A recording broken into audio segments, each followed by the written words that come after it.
Today is Friday, September 24th, 2021. Coming up on Roland Martin Unfiltered, streaming live on the Black Star Network. The leader of Black Lives Matter in Los Angeles files a lawsuit after being swatted.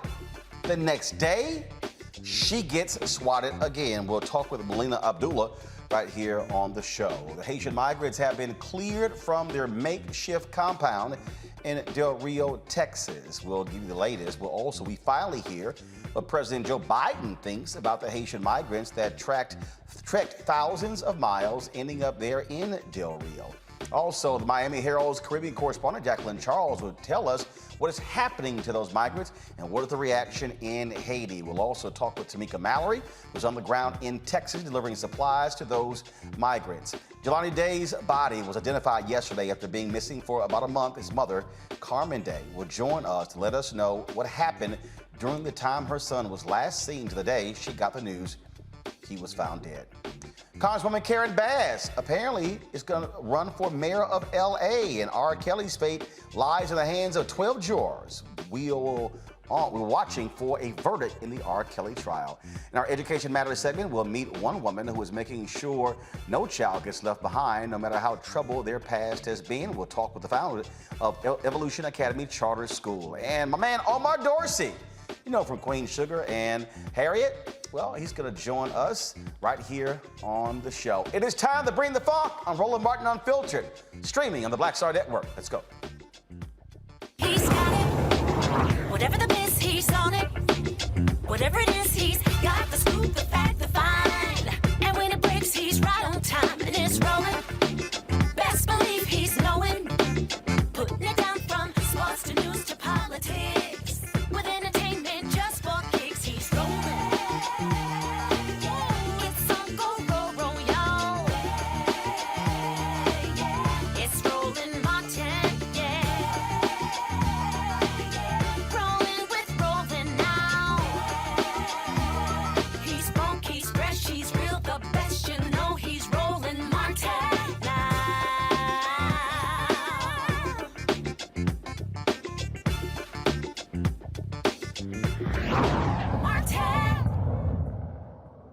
You've heard the phrase swatting. That's when someone calls the police, say something is happening at a particular home.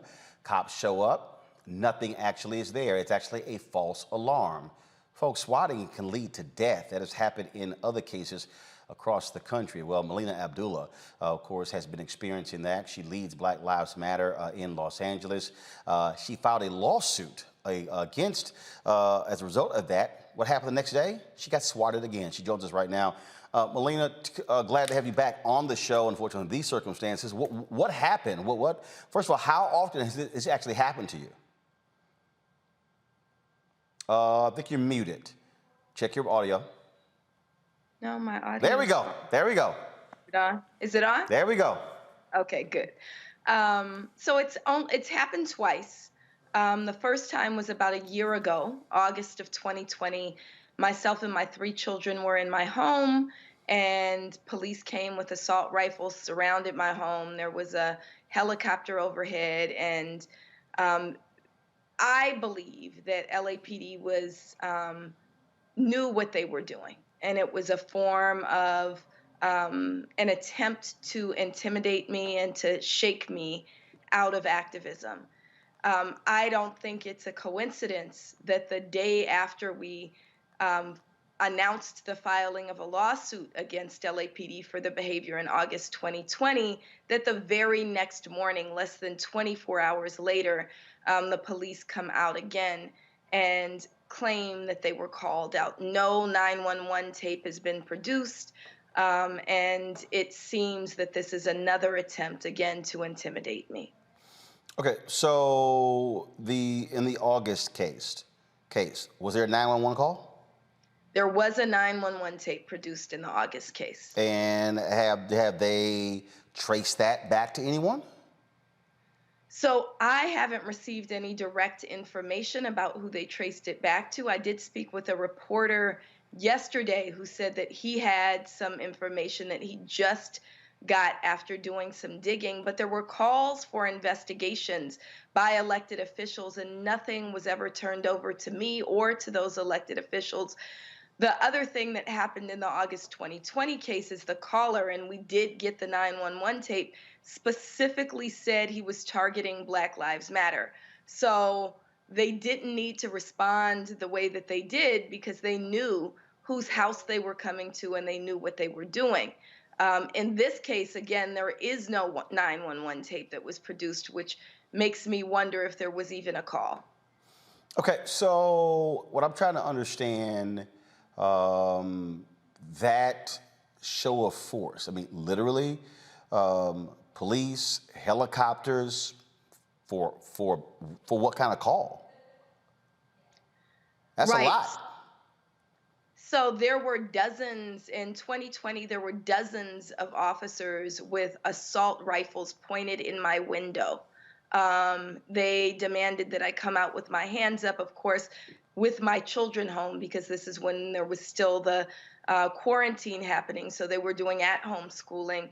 My primary concern was making sure they were safe. I was afraid that the police might shoot into the house. So getting them to safety and then coming out to bring the police away from the house was really, really important in 2020. Yesterday, they came with less visible force, but they claim that they got a call of an overdose. They claim to a reporter that my son, who's 11 years old, called and said I had overdosed and needed help. That call, the initial call that I got alerting me to another possible swatting, came from actually the media. The media called and asked if I was okay, if I was being swatted again. That was at 9-something in the morning, and I thought that they had misinterpreted yesterday's press conference because there was no police here. Almost an hour later, the police showed up, and when the media went to investigate, they said that there was a 911 call claiming that I had overdosed on pills from my son. My son, of course, was in school. He didn't call. But also the question comes, if you thought I had overdosed on pills, where is the ambulance? Where are the paramedics? And why would you take more than an hour to respond to that call? So again, it feels like retaliation for me daring to push back against last year's SWAT. Okay, wait, they said they got a call that there was an overdose and there was no ambulance that came with them? No ambulance, no paramedics. They didn't even bother to come to my door. They actually went to a neighbor's door rather than coming to my door. Okay, that sounds a bit strange there. I mean, Yes. if there's a suspected overdose, you make sure that you have an ambulance and paramedics there. Absolutely. In fact, you don't even need police. It underscores our call, defund the police. If I overdosed on pills, I absolutely want an ambulance and paramedics. I don't need police coming. So again, this is why it feels like intimidation and retaliation for the filing of the lawsuit. All right, then. Melina, glad that you're safe. As I said, things have ended differently in some other cases where folks have been swatted. One man actually ended up having a heart attack, and someone else actually was killed as a result of being swatted. Yeah, it's absolutely traumatizing and could send you into panic, but you could also be shot. And so those are the things that we have to be aware of. And Roland, I really appreciate you for checking in on my well-being, and my neighbors and the media all checked on my well-being, and I really appreciate that. And it goes to prove that we keep a safe, strong community is what keeps us safe. If this is an effort to intimidate us out of action, it didn't work. It just causes us to double down and do more work and really push for justice for our people. So again, thank you so much for checking on me. And let's make sure we all band together so that we can push back against these efforts to intimidate us. All right, Melina Abdullah, Black Lives Matter Los Angeles. We appreciate it. Thanks a lot. Thank you. All right, folks, let's talk about Haiti. President Joe Biden has finally publicly addressed the treatment of Haitian migrants at the southern border. Biden vowed there would be consequences for the actions displayed in Del Rio, Texas. You said on the campaign trail that you were going to restore the moral standing of the U.S., that you were going to immediately end Trump's assault on the dignity of immigrant communities. Given what we saw at the border this week, have you failed in that promise? And this is happening under your watch. Do you take responsibility for the chaos that's unfolding? Of course I take responsibility. I'm president, but it was horrible what to see, as you saw. To see people treated like they did, horses barely running them over, people being strapped, it's outrageous. I promise you those people will pay. They will be, an investigation underway now, and there will be consequences. There will be consequences. It's an embarrassment, but it's beyond an embarrassment. It's dangerous, it's wrong. It sends the wrong message around the world. It sends the wrong message at home. It's simply not who we are. Vice President Kamala Harris also weighed in during her appearance today on The View.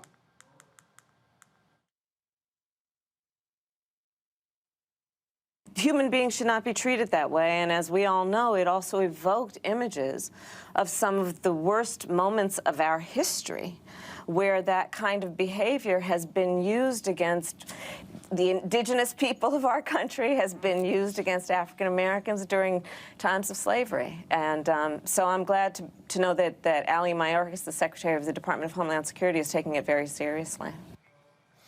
Now, the reporter who shot the photos claims he did not see the border agents swinging those horse reins at anyone, that his photos are being misinterpreted. Oh, conservatives have been jumping at that, saying these officers should be reinstated. There should be an apology.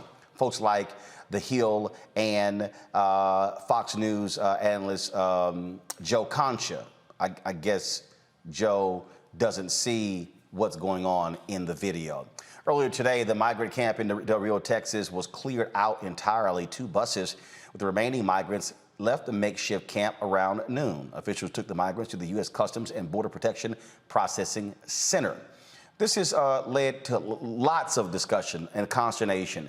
Not only that, Haiti, officials there have been responding as well. We were supposed to have the Haitian U.S. ambassador on the show today, but they canceled at the last second due to urgent matters dealing with this issue. One person who has been very much involved in covering this is Jacqueline Charles. She's the Caribbean correspondent for the Miami Herald and, like yours truly, a former NABJ Journalist of the Year. All right, Jacqueline, always glad to have you. So give us a perspective. We've sort of heard conflicting things coming from the Haitian government. You've had the Haitian envoy to the United States who resigned, claiming that the United States is supporting a propped up government as opposed to one chosen by the people. Give us the latest in terms of what's happening. Do they want to see these deportations stopped? What's really going on with the Haitian government? Okay, well, first of all, let's make sure we understand that Daniel Foote is not a member of the Haitian government. Right. I said the U.S. envoy. Yeah. He was appointed by President Joe Biden about 2 weeks after Jovenel Moïse was assassinated. That's the president of Haiti. He was shockingly assassinated in the middle of the night on July 7th. In his private residence in his bedroom. And so, you know, congressional lawmakers have been asking, even before this, they had been asking for a special envoy because they had issues with the U.S. policy toward Haiti. And so Daniel Foote was appointed, and he resigned yesterday, basically calling the U.S.'s treatment of Haitian migrants along the border inhumane. He raised a number of issues, and his concern as well was in terms of the U.S. government's support for the interim prime minister, the interim government that's there. The situation with Haiti is this. The president was murdered. The president of the Supreme Court died weeks earlier from COVID-19. There is no lower chamber in Parliament, and the Senate, which should have 30 members, only have 10 members. And there are no elected officials, local elected officials in the country. So who the hell is in control? Exactly. So Jovenel Moise was ruling by decree. He was one of 11 elected officials in a country of 11.5 million people. So if you recall, there was a power struggle after his death where the acting prime minister, the foreign minister, was holding on, and Ariel Henry, who had been appointed by Jovenel Moise prior, just days before his death, to lead a new consensus government, was saying, "But wait a minute, the president picked me." And so you've got this very murky situation. At the same time, you have civil society, human rights groups, business groups who are saying, listen, we are tired of the same old, same old. We want a game changer. And we have signed this accord where we say we want to take charge of this country. And instead of going to elections right away, because we've got a gang problem, we've got all these other issues, we want to put in place a transition government for 3 years so that we can clean some things up and then we can get people to elections. So all of that, in the midst of all of that, let's not forget there was an earthquake on the 14th of August, a deadly and powerful 7.2 earthquake.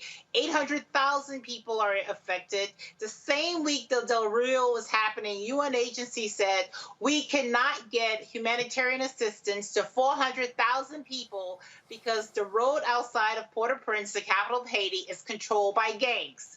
So you've got this humanitarian crisis brewing, and then you have Del Rio. Whew, that's a whole lot. Yes. That letter that Daniel submitted, he just blasted the U.S. policy and the treatment of the Haitian migrants, but also said, look, the policy overall is seriously flawed. So earlier, I've heard different stuff, which is why we want to have the Haitian ambassador to the United States on. Are Haitian leaders, whoever they are they saying halt the deportations? Sure, bring them here. What's the official position, if there is one, of the Haitian government?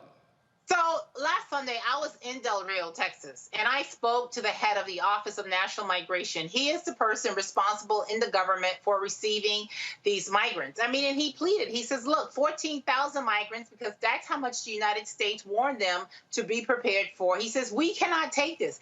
And he asked for, quote unquote, a moratorium, a humanitarian moratorium on these migrants. The reality is this, is that government after government in Haiti, they are not going to reject the return of a Haitian national. Once you are a Haitian national, you are a Haitian national.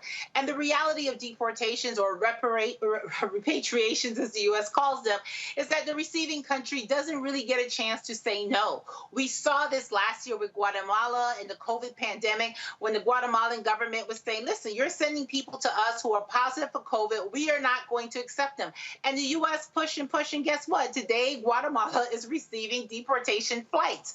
So this is the issue. So today, Secretary Mayorkas said that $5 million plus has been given to USAID to assist with the repatriation of individuals. There have already been 22 flights. Over 2,000 people have been sent back. Has that money arrived in Haiti? Is it going to arrive in time to assist these people? All of that is unclear. The reality is that you have a country in turmoil. You named a crisis, it exists. Today I was told there are at least a half dozen people who were kidnapped. Those are the cases that we know about. You've got gang violence. You have a humanitarian crisis with the earthquake and even outside of the earthquake. And you have people who left Haiti after the 2010 earthquake. Why? Because the promise that the United States gave, which was to build back better this country, it did not materialize. So they left. They went to Brazil. They went to Chile. And after things started to turn there, especially with COVID and the economy, what did they do? They picked up their kids. They picked up their life belongings in backpacks, and they made a 7,000-mile trek through the jungles of South America. Many people who did that did not survive. They were killed, they died. It's a very dangerous terrain, and eventually they made it to Mexico. I was on the border, I was in Mexico, I was in Del Rio, I spoke to the migrants.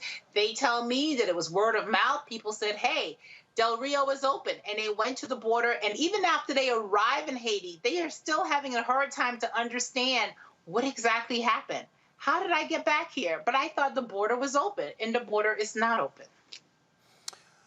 Whew, so here you have the United States deporting folks back and deporting them back to what? I mean, that is just, I mean, what you are describing is utter chaos, sheer madness, sort of like who's on first, who the hell's in charge. And so I can only imagine getting deported back and you get dropped off and it's like, what the hell is going on? I mean, you have a government, and you have a government that is in charge, but it's not a government that is, that's been elected, and it's not a government that has cash. This is a cash-strapped country trying to figure out how do we create this road to get to elections so that you have an elected government so that you can hold people accountable. But what Haiti and even Daniel Foote was saying is that the conditions in Haiti are just not there to hold elections. There's a serious problem with insecurity, with armed gangs. How, if you are running for office, where do you go to campaign? How do you campaign in an area that's controlled by gangs? So this is the reality that you have. And now what has happened in terms of the U.S. response with the special envoy and what is happening, you look at the current, government that's there and you're saying, but wait a minute, they're being attacked from the left, they're being attacked from the right, and honestly, if this thing all falls apart, I'm not exactly sure what tomorrow will look like. So it's a very delicate situation in Haiti right now. And to be sending these people back, what advocates are saying is that it's not the proper thing to do.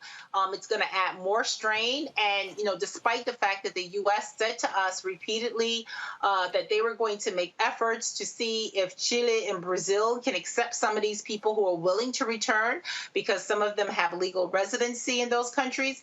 As journalists, we have not seen any evidence of that. So far, it looks like everybody has been returned back to Haiti. So you were in Del Rio. Where are you now? Are you in the States? Are you there? Are you in Haiti? Are you somewhere else? Oh my God, I was a month in Haiti, 3 weeks in Haiti, and then I was in Del Rio. I'm back in Miami. One of the first, and I also went to Acuña, Ciudad Acuña in Mexico, on the Mexican side, where I talked to migrants who had left the camp because they started to receive word of the deportations. But one of the frustrations for journalists in Del Rio before they emptied this camp is we were not allowed access. We were not allowed in, so we couldn't go in. We couldn't really see what the conditions were. We couldn't talk to the people. So whatever information we were getting outside of the few drone footages or videos that people were sending out and it made its way on Haitian social media platforms, we were basically just taking authority words. And if you recall, there's been a lot of discussions and debate about the conditions under which, people were subjected to in those camps, in that camp.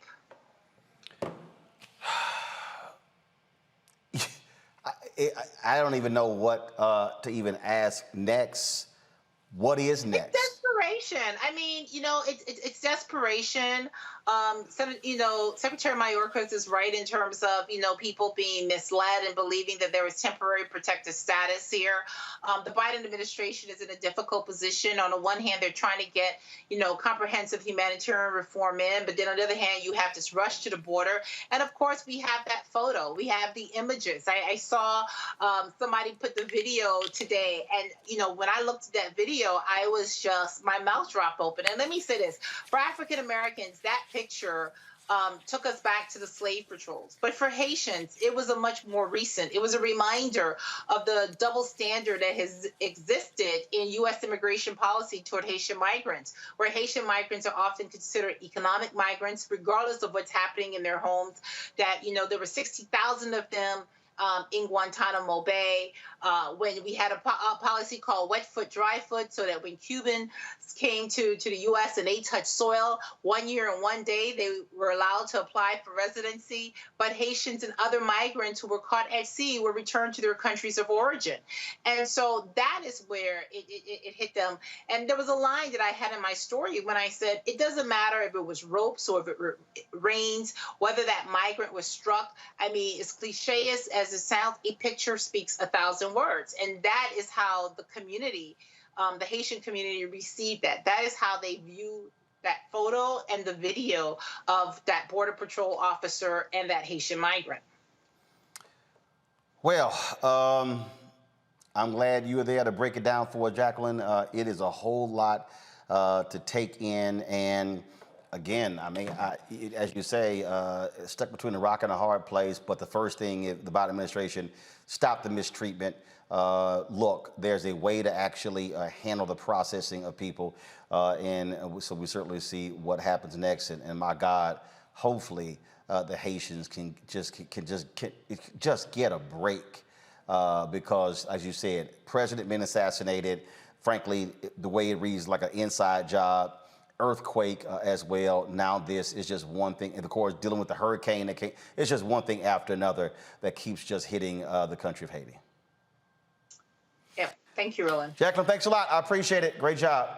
Thank you. I was talking about panel, Julianne Marveau, Dean, College of Ethnic Studies, California State University, Los Angeles. Michael Imhotep, host the African History Network show. Kelly Bethea, communications strategist. Julianne, to sit there and listen to what Jacqueline just laid out there, I mean, my God, it's just one massive headache after another, one crisis after another. You're absolutely right, Roland. It's blood curdling to see that photo of this man on a horse. We've seen folks on horses going after people before, but the sister from the Miami Herald broke it down. It's not just the vestiges of enslavement. It is the way that we do immigration policy towards Black people. And let's just say Black people. Let's stop saying people of color when we're talking about some of that. We're talking about Haitians. Sometimes we're talking about Africans. Everybody is not treated the same way. And for people to be treated as less than human is disgusting, while we have an administration who's running around on a human rights tip, talking about human rights here and there. Look, we're taking in thousands of people from Afghanistan, and I'm not hating on them. I'm just saying the same kind of accommodations need to be made for people from Haiti. That's it. I mean, we show that, look at that. We show that we have the capacity to absorb when we want to. But what we don't want to absorb, apparently, are these Black people who legitimately, if they heard the border was open, it's not just that they heard it, you just can't do that. I mean, it is more repugnant than anything that I've ever envisioned. But just from an economic perspective as well, let's look at the many ways that Haiti can't compete without help. What ended up happening is Haiti had to pay France money. We should never, ever forget that. Haiti had to pay France money, and that was a drain on their economy. As we know, these kind of drains are multi-generational. And so when we talk about Haiti, we have to talk about the whole ugly history and the fact that white people were so mad that Black people beat Napoleon that they've been punishing Haiti ever since. Kelly, that news conference, finally you hear from President Joe Biden. He had been under intense pressure to do so. Vice President Kamala Harris had already commented. And so that needed to happen. He needed to speak. He absolutely needed to speak, but I can't help but to agree with Dr. Malveaux on this one. The first thought that came in my head is that if these migrants were lighter than a paper bag, we would not be having this issue. There would not be a bottlenecking at the border because the border would be wide open to take in these refugees, and that's what they would be calling them. Not migrants, not illegals, not any other derogatory term for a human being. They would have been open and welcomed to the United States. If Haiti had oil and diamonds, we would not be having this issue. If Haiti were, not such a pariah against white supremacy, we would not be having this issue. Regarding the economy, like Dr. Malveaux said, while Haiti did have to give most of its worth to France for years, the United States is the main economic partner of Haiti. Haiti's exports are, I want to say, between 70 and 80% go to the United States. And yet this is how we treat Haiti when they are in trouble. It is not enough to just, send the American Red Cross down there. It is not enough for a press conference that Biden was pressured to hold. It is not fair. It is not right. And for them to call this a partnership is just a poor definition of words. It is more like an exploitation if nothing else is done for this country. Michael Imhotep. Yeah, Roland, I've been reporting on this basically every night on my show, and this is really this whole thing and the whole backstory is really deep on this, because about 97% of the Haitians who came over, who crossed from Mexico over to Del Rio, Texas, about 97% of them have been living in Central American countries. They were living in Brazil, they were living in Mexico, and the majority of them left Haiti after the 2010 earthquake. And what happened was, in Brazil, in these different countries, their labor was exploited, okay? And in Brazil, Haitian migrants were granted work visas for the 2014 World Cup and the 2016 Summer Olympics in Rio de Janeiro. They were also able to obtain permanent residency for humanitarian reasons. But what happened was, after all that was over, they were being expelled out of Brazil. They're being expelled out of Mexico, okay, after their labor was exploited. And they're coming over here, okay? And now part of it had to do with rumors getting out about TPS, temporary protection status, different things like this. Now, today, Secretary Alejandro Mayorkas, in his press conference today, and even going back to Wednesday, they talked about Haitians being released and given 60 days to return for the political asylum, right, okay, for the hearing on political asylum. 12,400 of the migrants are allowed to have been allowed to request political asylum and stay here. 8,000 have been returned back to Mexico, okay? 5,000 are being processed to determine whether they will be expelled or placed in immigration removal proceedings. 2,000 migrants have been expelled to Haiti.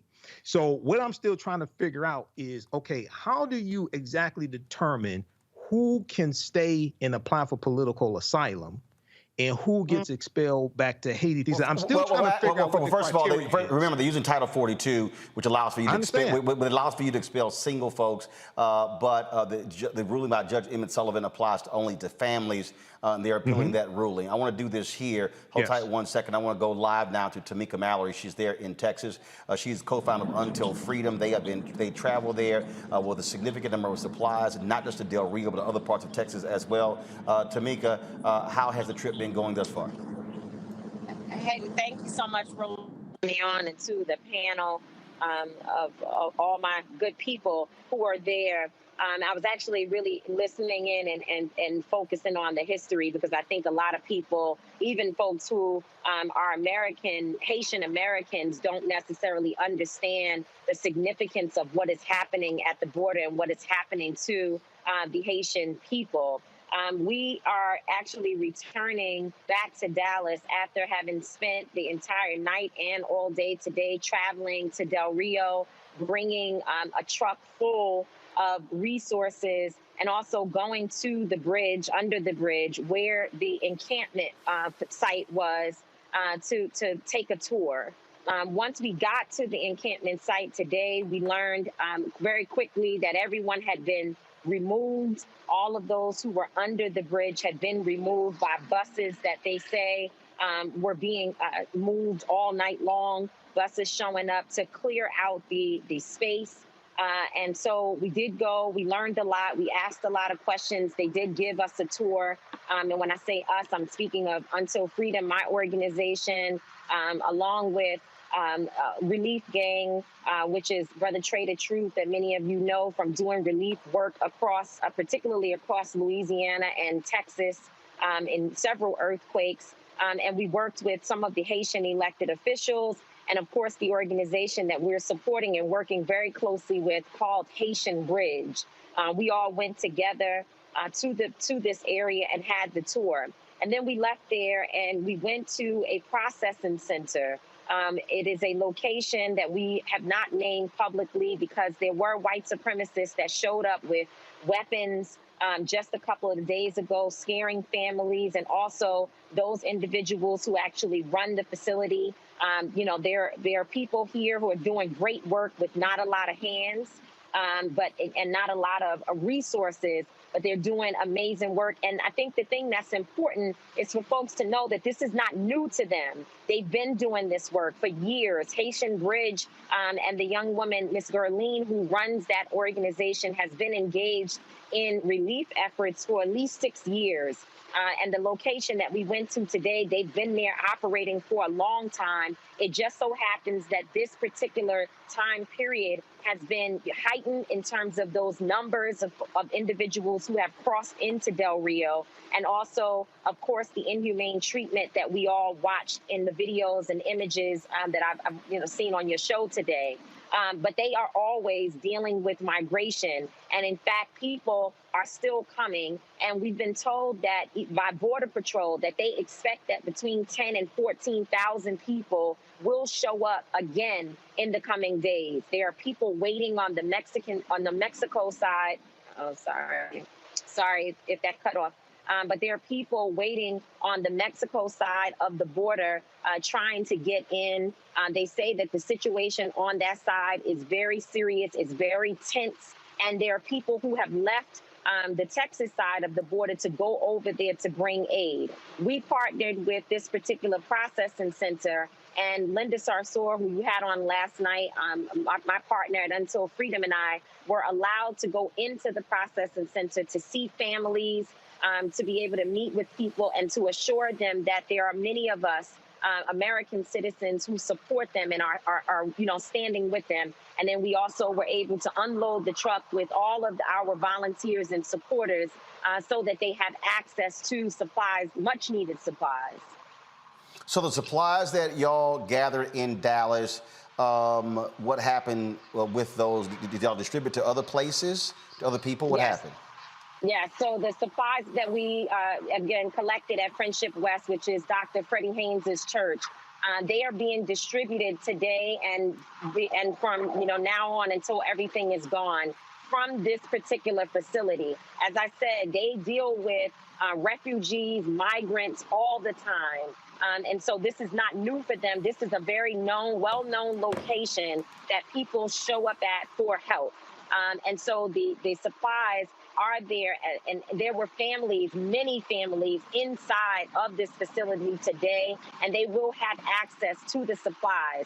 There's also a nearby church that is going to facilitate or hold on to anything that is left over so that when the next group of people come across the waters, that they have these supplies readily available to give to them. We also sent other trucks to different locations. So we had people contacting us with trucks full. We were unable, because of our manpower, to bring those trucks down into this area. As I said, it's very sensitive.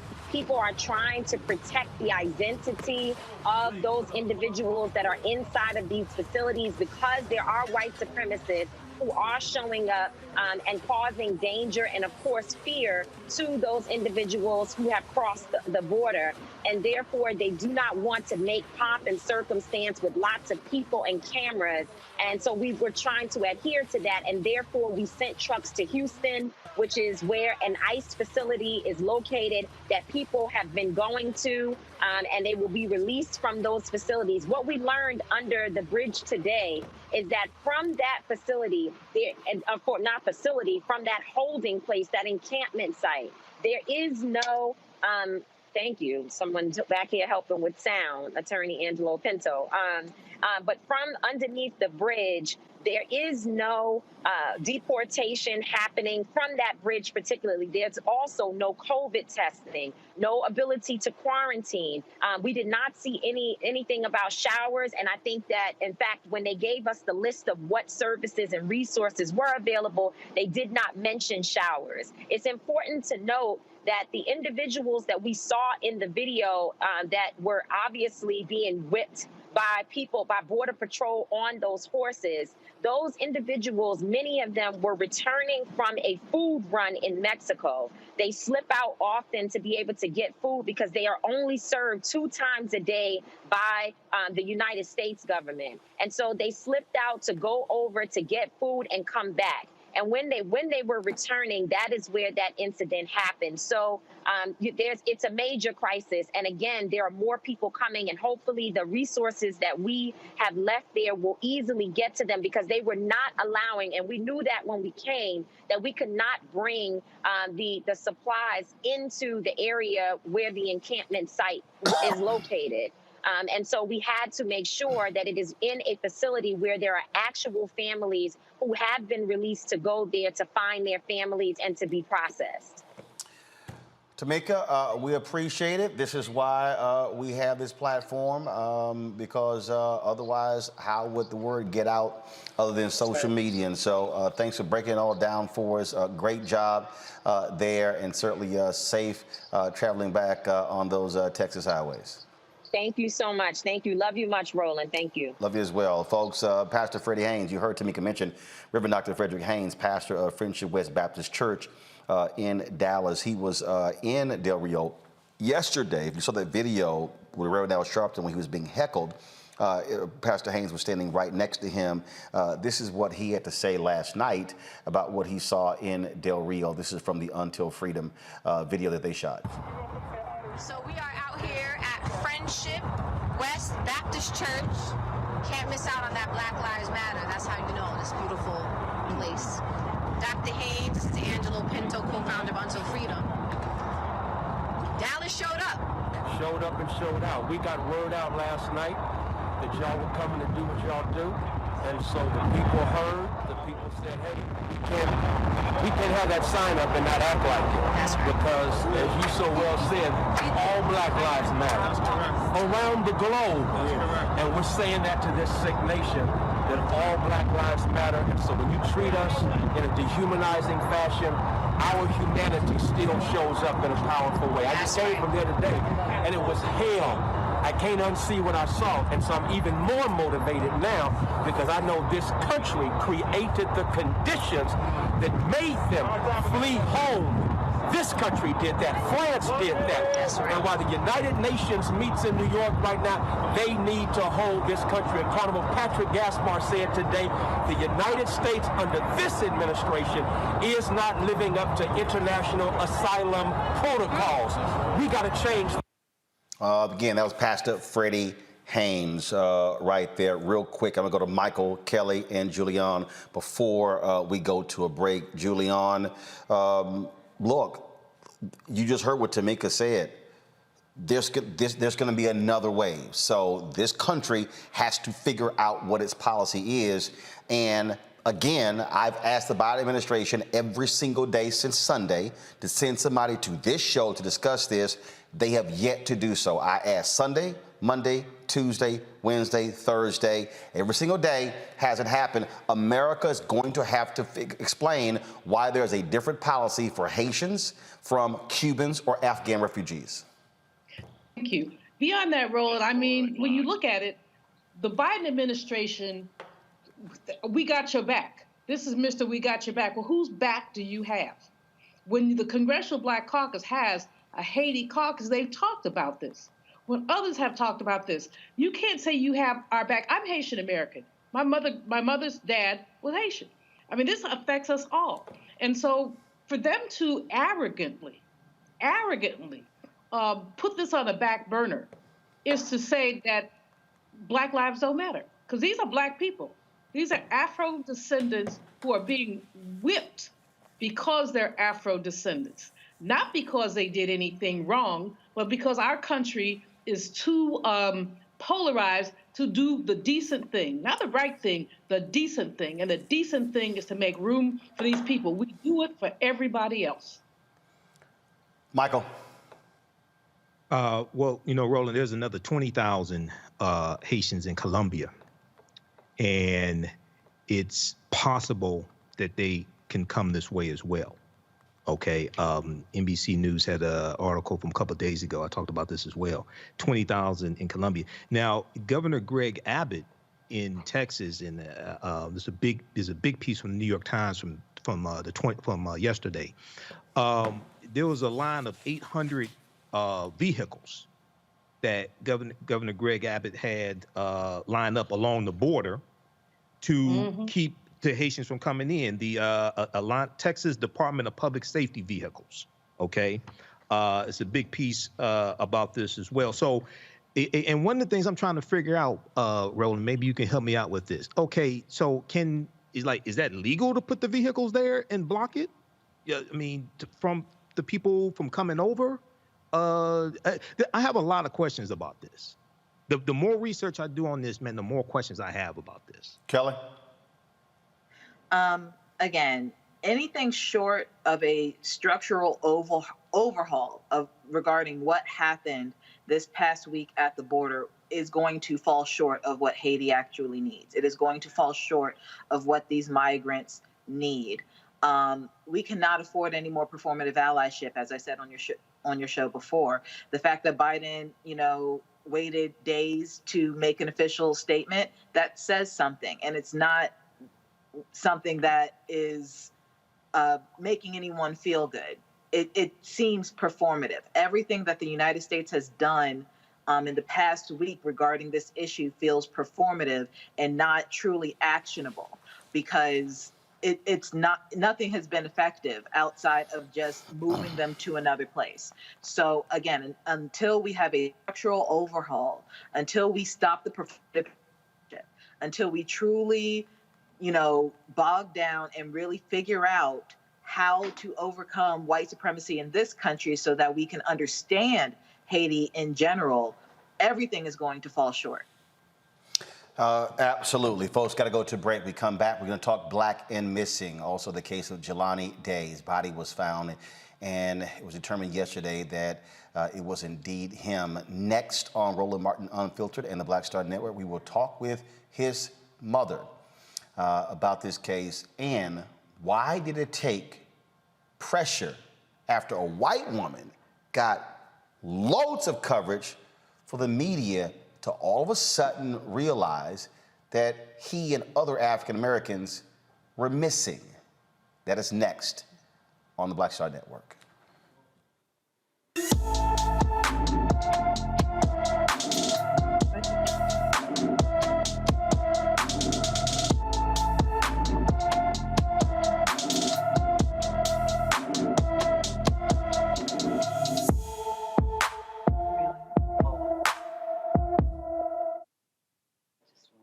Our age have lost the ability to focus the discipline on the art of organizing.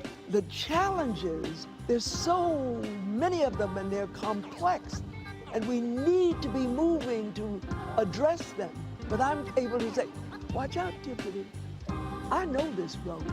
That is so freaking dope.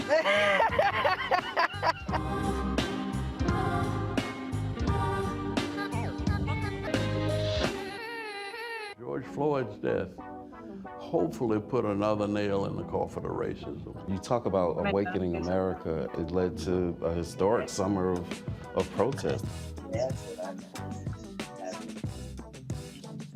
I hope our younger generation don't ever forget that nonviolence is soul force. Priceless.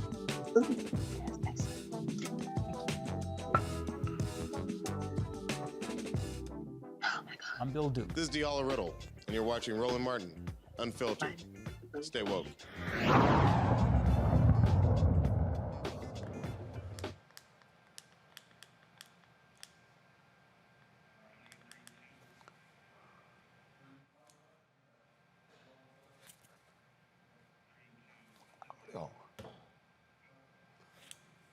Folks, we have seen the past week, all of a sudden, lots of attention focused on black folks who were missing. Why? Because mainstream media got criticized on this very issue. All of a sudden, the major networks start, oh, what's going on? We gotta sit here and cover African Americans. One of the folks who's been missing for a little over a month was Jelani Day. A student at Illinois State University disappeared on August 24th. It was reported missing on August 25th. Yesterday, of course, we had to give the sad news that his body was found in the Illinois River. Joining us right now on the show is Jelani's mother, and I can only imagine how difficult this is, having to spend the past month wondering where her son is. Carmen Day joins us right now. First and foremost, Carmen, certainly our condolences for this very difficult news. First and foremost, it had to be aggravating and frustrating to watch networks send reporters to Denver, to Florida, to New York, to all over America, covering the case of this missing white woman whose body was found. And I'm not diminishing at all that story, but the resources that was put into that. And you and others were going, hey, can someone explain to me what happened to my son? I don't even think the word is frustrating. It was disrespectful, because it was showing me that the media, the police, the FBI, they thought that this young white girl was more important than my young black son. And I was mad, I was angry, because the same focus and the same attention that I had been asking for and pleading for and begging for, I couldn't receive. Your son was seen coming out of a dispensary, and then that was it. When were you notified that he was missing? What did the cops do? Was there a real investigation? Was there an actual search for him? I found out he was missing on Wednesday evening, which would have been the 25th. My son, my oldest son, had called me and said, "Mom, the police are here and they're looking for Jelani." And I was like, "Looking for Jelani for what?" He said, "The police want to know, have you talked to Jelani?" I was like, "Yeah, I just talked to Jelani." On that particular day, I thought I had talked to Jelani on that Tuesday. But as I scrolled through my phone, I realized I hadn't spoken to Jelani since Monday. And I guess the reason I thought I had spoken to Jelani on Tuesday, because on Monday, Jelani had called me so much that I thought I had talked to him on Tuesday.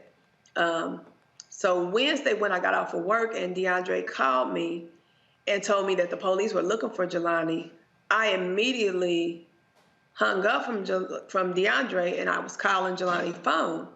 Well, his phone went straight to voicemail, which at first didn't alarm me because Jelani's been known to put his phone on Do Not Disturb. But when he does that, I fussed at him so much that Jelani calls me right back just like that. Well, on this day, I didn't get a call back. So I texted him and I was like, "Call me ASAP." And I did not hear anything from him. So then my oldest son said, "My mama go to Bloomington."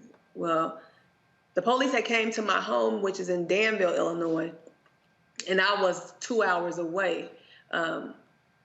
So DeAndre drove to Bloomington. In the meantime, I got more insight and information as to how or who came up with the fact that Jelani was missing. So it was this professor who had called. So I got her number and I called her. So after listening to her tell me that she has been texting with Jelani all Monday evening, about a little bit after 9, her and Jelani had been texting. They had been talking about some school stuff. And Jelani was supposed to meet with her that Tuesday because she said there was something that he had to get done for me.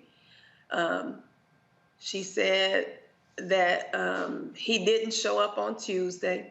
Then he didn't show up for his class on Wednesday. So she became worried and she called the red and white, I guess it's some group on campus that checks on the students if you don't see them, at 1 o'clock that afternoon. And by 5 p.m., she hadn't heard from them. So she went to her chair, and her chair contacted this group. And then the group told her that they had 24 hours to go look for Jelani. So instead of waiting the 24 hours, she said she contacted the police to do a wellness check on Jelani. So being that Jelani didn't list the apartment that we had purchased for him as his home address, the police ended up coming to my home in Danville because that was listed as his home address, which I'm grateful for because that gave me an alert that my child was missing. The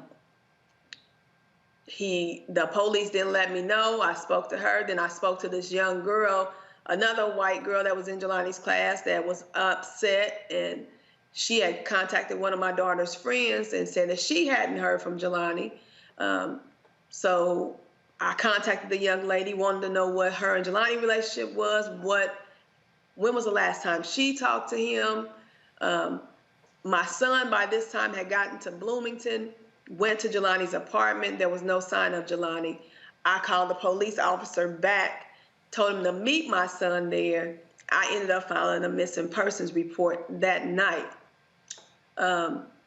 The next morning, I got up early in the morning and checked the bank to see if Jelani's card had been swiped, and that's when I found out his card had purchased something at the Starbucks on Tuesday. I started doing my research then.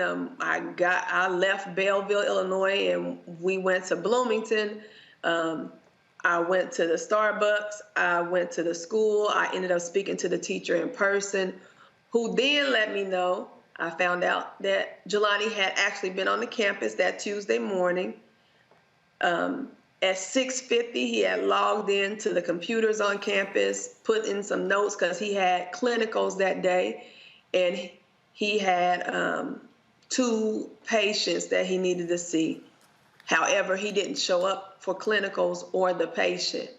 I also found out that at that point, that's all I knew at that point, that he had been to Starbucks, and I knew he had been there since 7 something in the morning.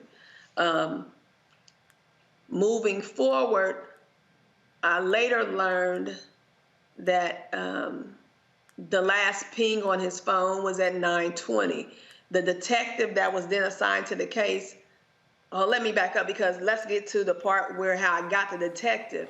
I called the professor because when I called the school to ask them if they had cameras, if they had seen my son, they kind of blew me off. It was like, okay, we'll get to it. So I called her because I'm like, okay, this is a faculty member, and maybe she can make some progress for me. So I had her check and see if we can get the cameras to look. When she called me back, she told me that the cameras had already been retrieved by the police. And that kind of puzzled me. I was like, what? Because I just reported him missing. I hadn't even told anyone that he had been to Starbucks. So how had they had the cameras from Starbucks? But I listened to her, and then she said that she knew somebody in the police department that had some higher up authority, and they were going to get a detective on the case. And that is how I got a detective that day from her helping me. Got a detective that day. I spoke with the detective. I gave him everything that I knew. That's when we found out Jelani's last ping on his phone was at Veterans Parkway. The detective figured out that his ping, there were businesses in that area, and that's how we found out he was at Beyond Hello. Then they retrieved the video of him leaving Beyond Hello, and I see that he had on shirts and a shorts, which means he had changed his clothes from when he was at Starbucks that morning, because that morning when I seen him, he had on his dress shirt and dress slacks and dress shoes as if he was prepared for school to go on to his interviews or his clinicals. Now I'm thinking, what deterred my son from taking care of his business? Because it had to be something. Somebody had to call him. He figured that he had to do something. So we requested video from campus. Initially, they just gave me the video footage of him being at Starbucks. After speaking with the detective and him checking with the school, they later monitor Jelani's swiping of his card and his movements around campus. We then obtained video. Jelani was actually on campus walking around. It looked like he was waiting for somebody or looking for somebody, and finally found out that he was waiting for the health center to open, because one of the things that he was supposed to meet this professor about that day was there was 2 parts that he needed to be done. He needed to get a TB test, and he had only completed one part of it. So he was getting that stuff done, and I'm assuming that when he went there, because nobody can remember speaking to him, but you do see him on the video, that they couldn't get in because it was by appointment only. Well, I'm still trying to understand this, and this is why I'm just totally confused here. He comes up missing. Mm-hmm. Do they trace his steps? First of all, do they initiate a search? What actually happened to try to find him? His mom, they discovered his car on the 25th, which was that Thursday evening. And they discovered his car where? In Peru, Illinois. His car was discovered in a wooded area in Peru, Illinois. And how far is Peru, Illinois from Bloomington? 60 miles from Bloomington. 60 miles. So he was last seen in Bloomington, and we have a map up right now. His wallet was found where was his car found the same place where his wallet was found? Not that I understand, no.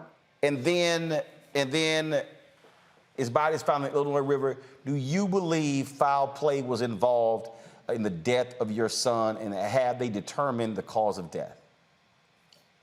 I definitely believe that foul play was involved. And no, they have not. The cause of his death is unknown at this time. They're trying to create the narrative that Jelani had mental issues and he was depressed, but the devil is a lie. There was nothing wrong with my son. He was not depressed about anything. He was not overwhelmed about anything. He had been in a program that was challenging. He went to an HBCU where he kept his GPA up to 3.3, 3.4 and higher, while he pledged online, while he was in a group on house arrest. He pledged for them. He was a collegiate honor student. He did all of that, plus he partied. And I would get on him. I'd be like, Jelani, your grades better be good. And nothing ever failed with him. He kept all up. So he knew pressure and he could handle pressure. So them trying to convey this or want him to make me think that my son, because his dad is ill, because things were going on in school and it was a challenging program, that he was under pressure, is a lie. Jelani could handle all of that. He had been handling, he's handled many things. And so the fact that he's in Peru, which is a town that only comprises of 1% of Black people, that he's never been there before. I've never heard of it until they found his car there. Then they want me to think that he actually took his car, parked it in this wooded area that you would only know about this area if you are from there, that you have been there, or you lived and grown up there, because it's one of those areas where you just don't find by going down the street. It's tucked away. So he didn't park his car there. Then they want me to believe that he parked his car there and he walked his little happy self to this riverbank, took off his shoes and socks and his shorts, and put himself in the water and drowned himself. Number one, my son was on the swim team and he could swim. So none of it makes sense to me. And I'm not going to let them create a narrative that makes anyone think that my son had any kind of mental health issues, that he was not a strong young man. My son is smart. He was determined. He was goal-driven. He had things in his life that he wanted to accomplish, and somebody stole all of this from him. I don't know if they thought he had money because of the car he drove, or because of how well kept he was, or because of the way he kept himself up. But somebody did this to him, because Jelani didn't just drive himself to Peru. He didn't just put himself in a river. He didn't just drop his wallet in somebody's yard. He didn't just leave his lanyard laying on the ground. He didn't do none of that to himself. Somebody did it, and they didn't do nothing to try to find it out. That car was found on the 26th, which was a Thursday. By that Saturday, I conducted my own search, gathered people, had them in Peru. There was not one police officer there to help us, to guide us, to lead us, to show us anything.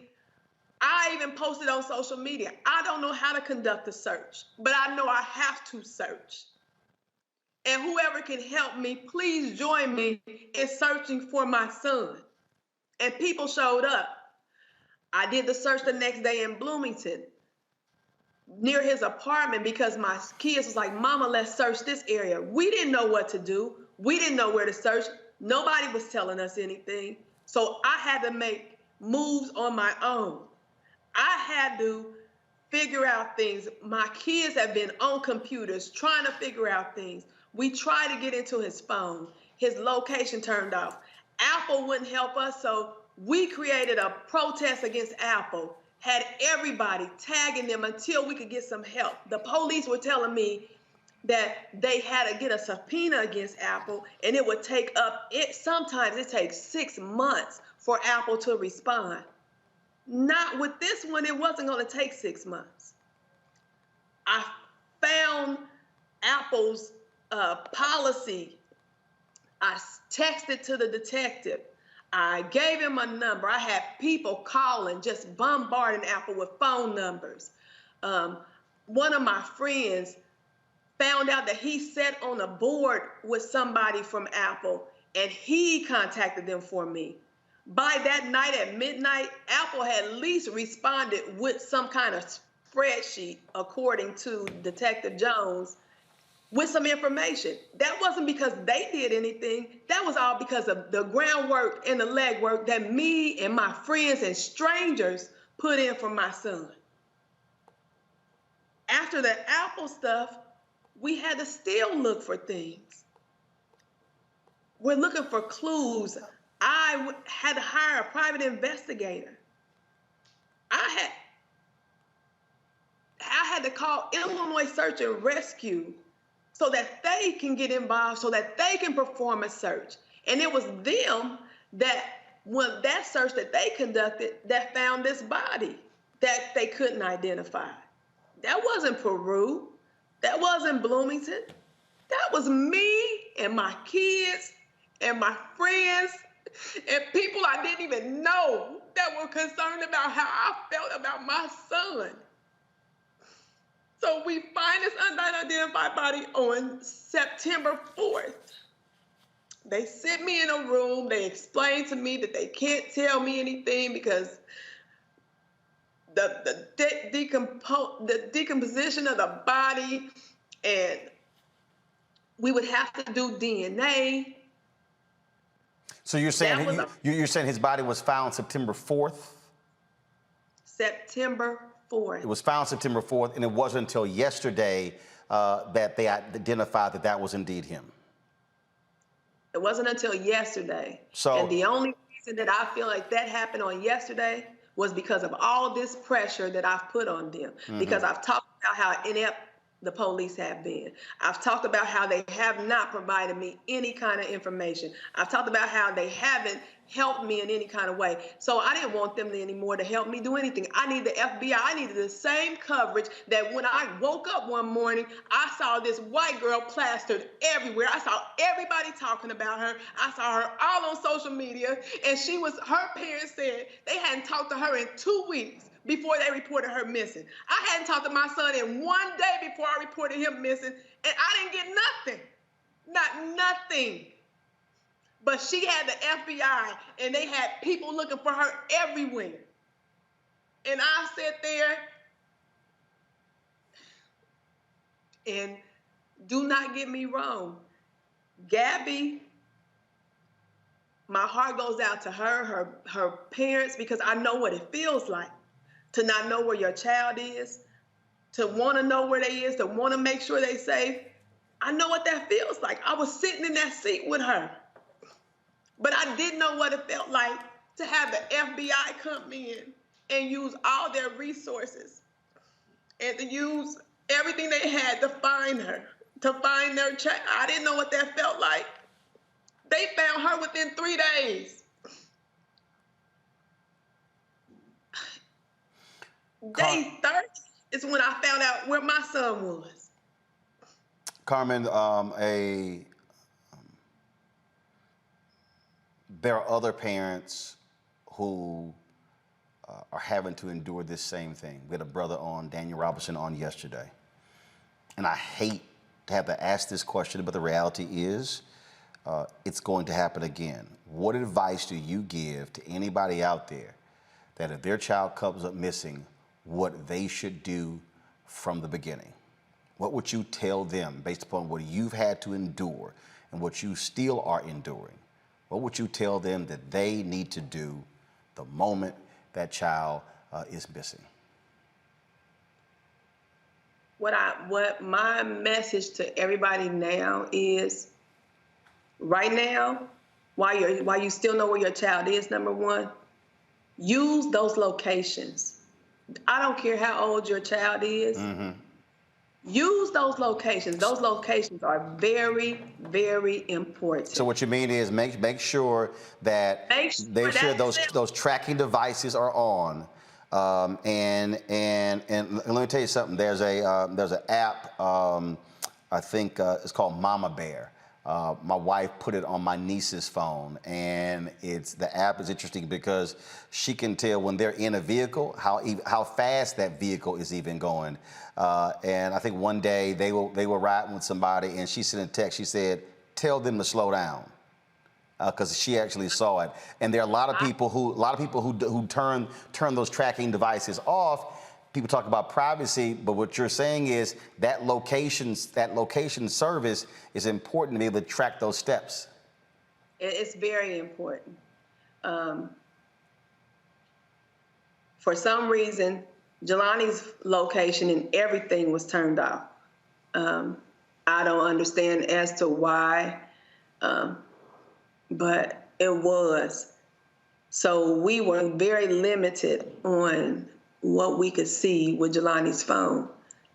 The Mama Bear app, I never heard of it, but that's good. But I have all my kids on now, the Life 360, just like the Mama Bear app. It tells how fast they going.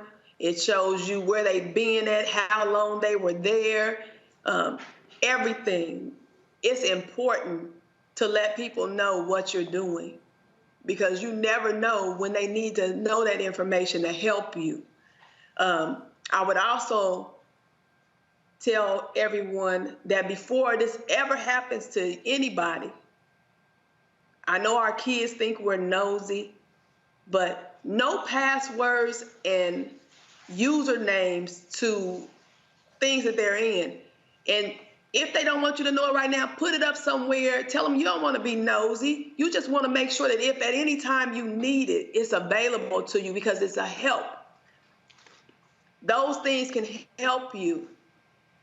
But if it does happen to you, I would advise anyone, do not let up. Don't take no for an answer of anything.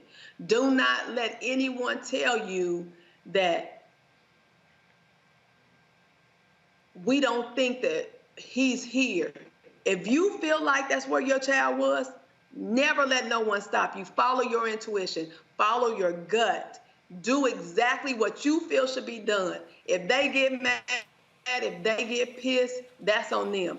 What I did in this whole process was I tried not to be the angry Black female, the aggressive woman that they would think didn't want to work with them because I wanted them to find my son. Mm-hmm. I should have been that same angry Black woman from the gate because that's what put the fire under them to make them get off their butts and to make things happen. And they still didn't do it until I started talking negative about them. I had to get on here, had to get on news outlets, I had to get on media outlets and let everybody know that they wasn't doing their job, that my son wasn't getting what he deserved, that if you don't see the racial disparity because you see this white girl everywhere and my Black son who has been missing longer than her is not being found and not being helped, something is wrong with this picture.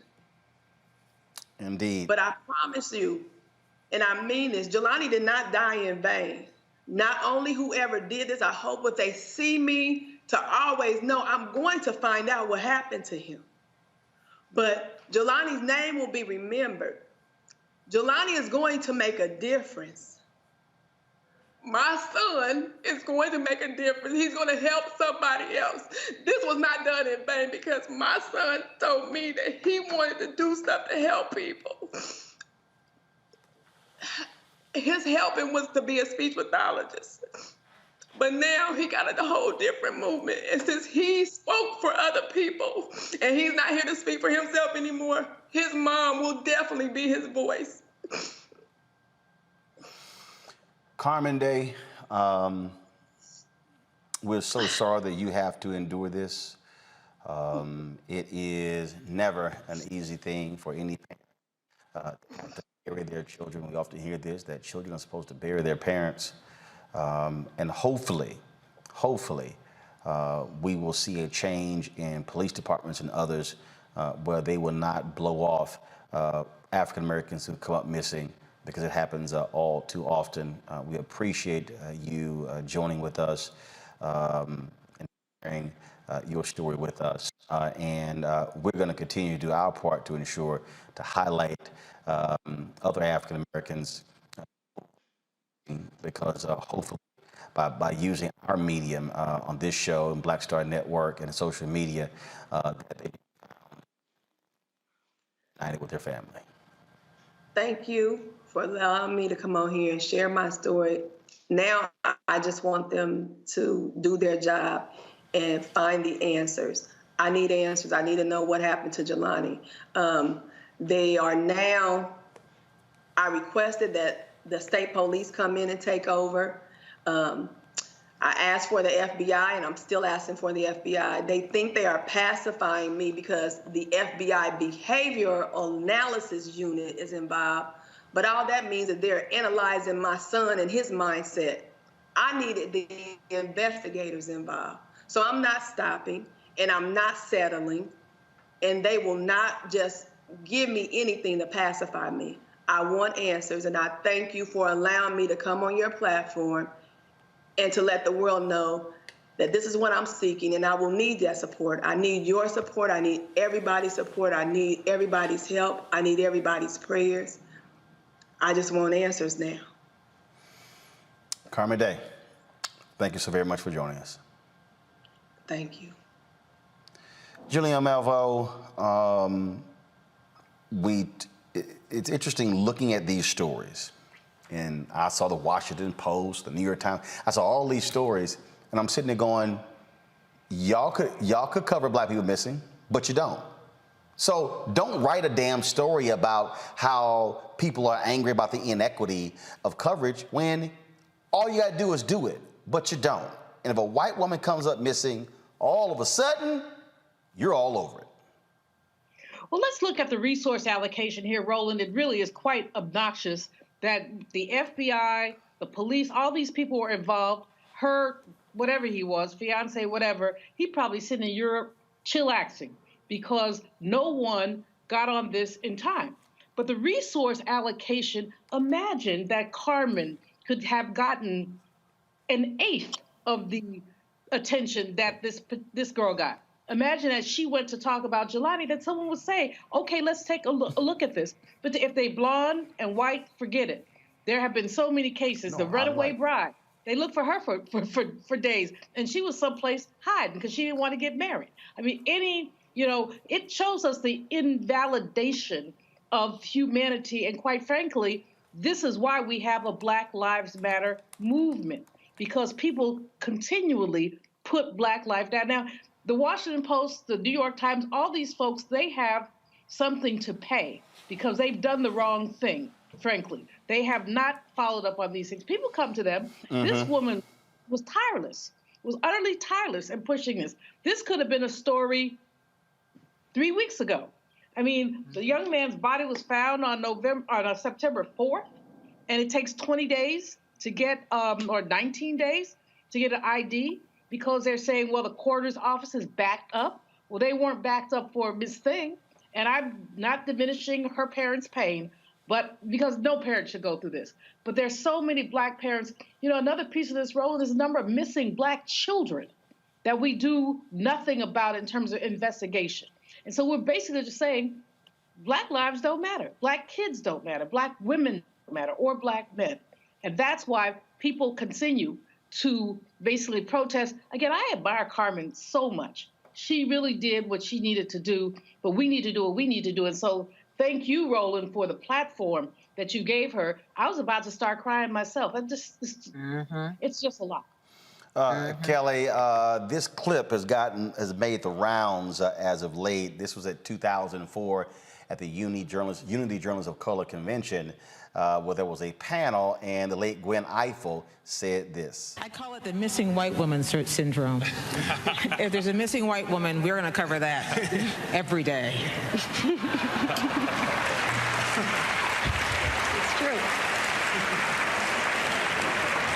So I think we need to keep our focus. I call it the missing white woman syndrome. That's what it is, Kelly. It's exactly what it is. And it's not just in regards to white people, period, but specifically white women for sure. I'm sorry, I have to gather my thoughts because that interview was just incredibly powerful. It was very emotional for me. And like Dr. Malveaux, I was trying not to cry. But what I will say is this, based off of what Miss Day just said about her son and everything that she found out about the circumstances of his death, it is damn near evident that he was lynched. I don't see anything other than that happening here unless something, comes up. But based off of what she has found, based off of how the police has treated this case, based off of the fact that his phone was found one place, his car was found another place, and his body was found basically in between both places, there's no link to where he was found versus where his college is versus where he lives with his mom. All of this lines up with, at the very least, suspicious circumstances. But considering the history of this country regarding young Black men missing, this absolutely looks like a lynching. But going back to the lack of coverage regarding... First of all, we don't know anything about the condition of the body, crime scene, or anything like that. We don't. So we can't call it a lynching if we don't even know if a cause of death has been determined. That lynching is a very specific thing.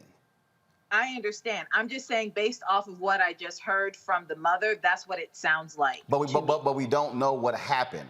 We know what was discovered. I didn't but say that's exactly what happened, though. So, well, again, we don't even know the condition of the body and what the cause is. So I'm just, what I'm simply saying is, I don't like jumping to anything unless we're basing it on something. We don't have anything. We don't even know. We don't even know if there was blunt trauma force to the body. We don't know anything. I understand that. Again, moving forward from that, that's just what I think. I'm not saying that's what happened.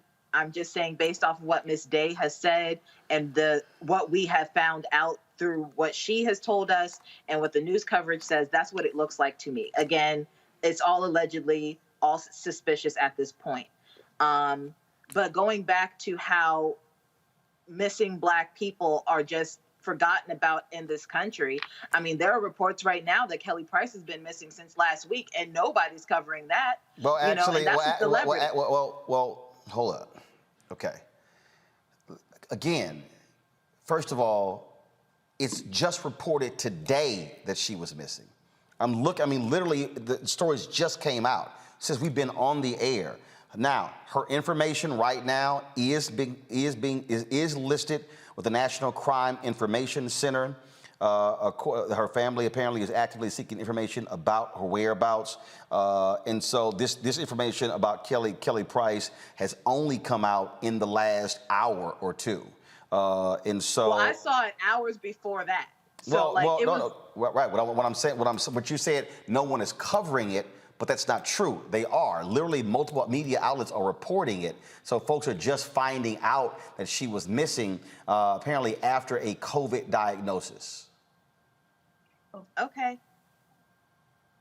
Well, I'm just very particular when we say stuff isn't happening when literally it just happened. So, I mean, we hadn't even talked about it because since we've been on the air, we actually saw it. We saw the reports, not just TMZ, Atlanta Journal-Constitution, Essence is reporting it as well. Other media outlets are reporting it. Now, that's going to be different because she's a celebrity. The real fundamental problem here, Michael, is when you're not a celebrity, when you're not a white woman.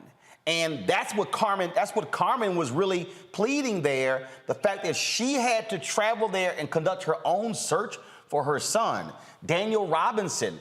The fact that the company the guy is a geologist with, the company hasn't even done anything. These are parents. They aren't, as she said, they're not experts in search and rescue. Right. Yeah. Roland, first of all, this is one of the reasons why Black media is so important. Black-owned, Black-targeted media is so important, especially Black-owned media, to get these stories out and to inform us on what's taking place. When we deal with the lack of coverage historically on missing African Americans and missing white woman syndrome is definitely what it is. You only protect what you respect. And this is what we have to understand. So the majority of the producers of these local news stations, of these cable news programs, the majority of the producers are white people. And they take an interest because— not the majority, the super majority. No. Right. Let's be real clear. Not the majority. Yeah. Majority is 51%. 80+% of the newsroom leaders in America, television, newspaper, digital, magazine, radio, are white men. Yes. 80+%. 90+% of all newsroom executives are white people. Yes. Go ahead. Yes. So when they see a Gabby Petito, when they see some other, especially a white woman, okay, that reminds them of their mother, their sister, their niece, things like this, right? So they automatically gravitate towards that, okay? And they want to get this information out. When it comes to us, because of white supremacy and racism, we're automatically devalued. But see, there's something else here as well. When you look at adultification bias when it comes to Black girls, okay? Adultification bias deals with the stereotypes that have been attributed to African-American women. They also get projected onto Black girls as well, And there was a study that came out recently. All people have to do is Google adultification bias, and it talked about how Black girls are looked at as being as needing less protection. Black girls are looked at as knowing more about sex at younger ages, things like this. So all this comes together. So we have to keep pushing and keep fighting for with the police, fighting for them to put the same resources into investigating us, because we pay our taxes as well. Yep. You know, that's taxpayer dollars that they're using. Well, look, remember the young brother, Charles, in Baton Rouge, Louisiana, gets picked up by a white woman and her son. They say, oh, he's probably at a football game. Mama's like, no, he's not. Boy's found dead, looking totally different than how he was picked up. And it was weeks before that white woman was actually arrested, and not even in his death, on suspicion. So same thing. You have, again, this disparate treatment of African Americans that we see, and so that has to change. And let's see if these media outlets change, because you know what? They've done it before. Last time it happened, oh, hey, why Black people aren't being covered, and they go back to doing the exact same thing. And so what we're going to be doing, of course, so we're going to be doing this here every single day. We've done this. We've had the Black and Missing Foundation on our show dating back to my previous shows on many occasions. So we're going to be doing this every single day. We're going to feature right here on Roland Martin Unfiltered on the Black Star Network and put it on our social media. One of these cases of someone who is missing. And so this is the young lady today. Folks, go ahead and pull it up if we have the graphic. If we have the graphic. Okay, so let's pull it up. First of all, we have, Kashay Jacobs, 5'3", 100 pounds. Hair color is brown, shoulder length. Eye color is brown. She was missing from Richmond, Virginia. She has a tattoo of a leaf on her right foot, animal paws on her right leg, flower on her right hand. Guys, I need information. When was she missing? What date and where? I need information. So I need to have that to know how long she's been missing. And also, when we put this graphic up, folks, I need a number, a place at the bottom where people can call if they have information. And so please, that's how we need to do this. So we need to have a number to every single, whatever that local jurisdiction is, the person who's missing, we need that phone number placed on the graphic so we can have that as well. So folks, if you have any information regarding Kashay Jacobs, call the Richmond, Virginia Police Department. Got to go to a break. We come back.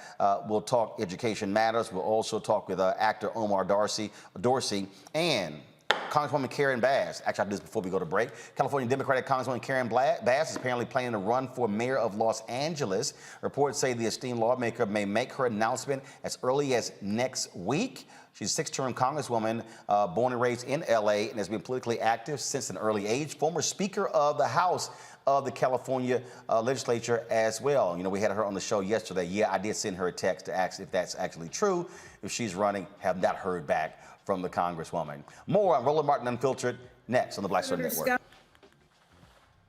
White supremacy ain't just about hurting black folk. Right. We got to deal with it. It's injustice. It's wrong.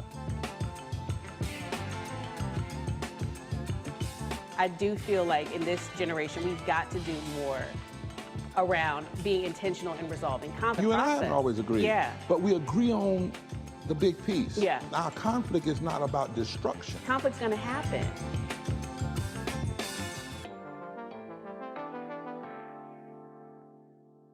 Time to be smart.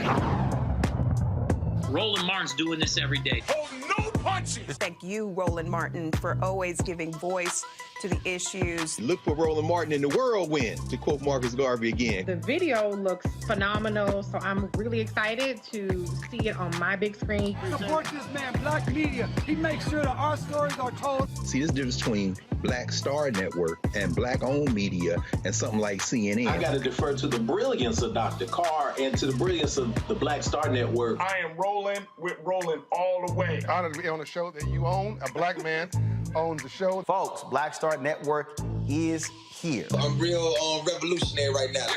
Roland was amazing on there. Stay black. I love y'all. I can't commend you enough about this platform that you've created for us to be able to share who we are, what we're doing in the world, and the impact that we're having. Let's be smart. Bring your eyeballs home. You can't be black on own media and be scared. You dig? Hey, I'm Donnie Simpson. What's up? I'm Lance Gross, and you're watching Roland Martin Unfiltered.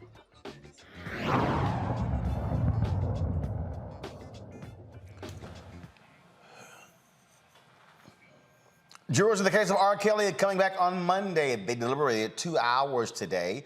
But now that the defense and the prosecution have both rested, they have not come to a decision.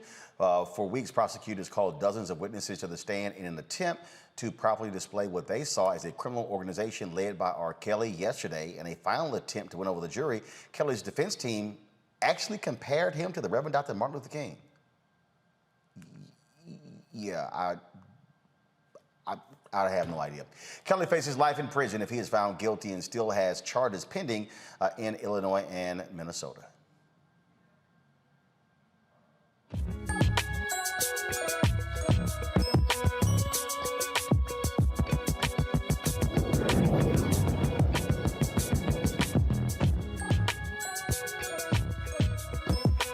All right, folks, we have, of course, our Education Matters segment where we focus on issues that are important to our people. Now, you think about education, if you think about trying to get children caught up, trying to get them involved in going on to higher education, you got to have a school that actually cares. Well, my next guest leads Evolution Academy. They're a charter school that gives high school dropouts a second chance. Evolution Academy provides educational and career opportunities for at-risk youth. It was founded in 2002.